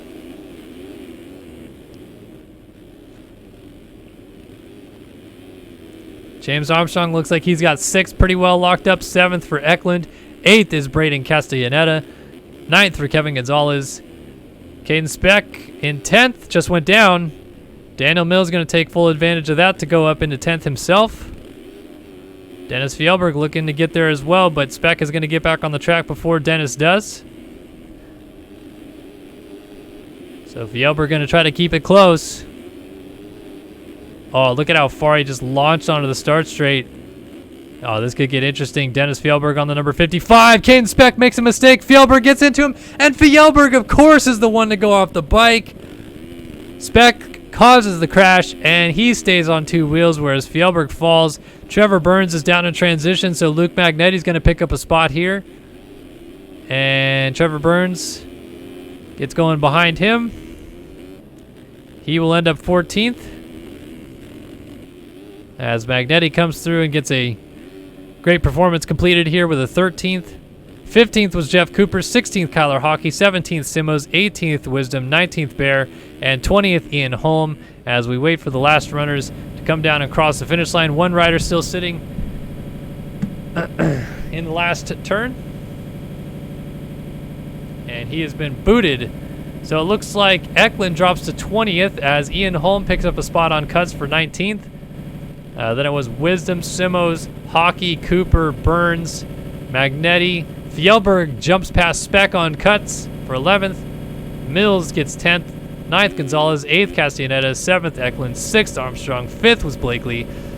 3rd does go to Adam Holmes, so he hops over Gebhardt on cuts. 2nd was Haley, and the winner and the German Grand Prix overall winner as well, Alexis Leclerc, as we are now done here in Germany. Well, that is going to do it for us here tonight at the German Grand Prix. I hope you guys all enjoyed your evening. I know I certainly did.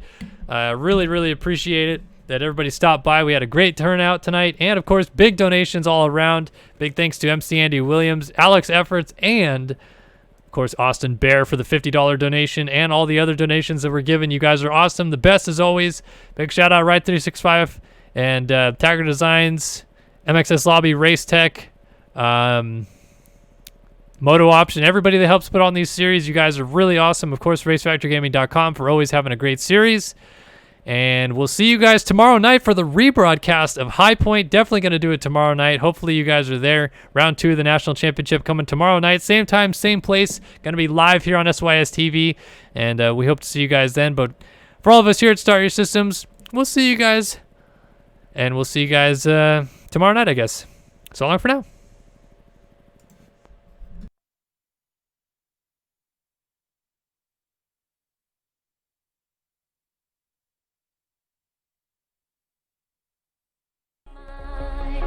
Like the stars that all align, I lay beside today, tonight, your vibe, desire, our eyes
It's just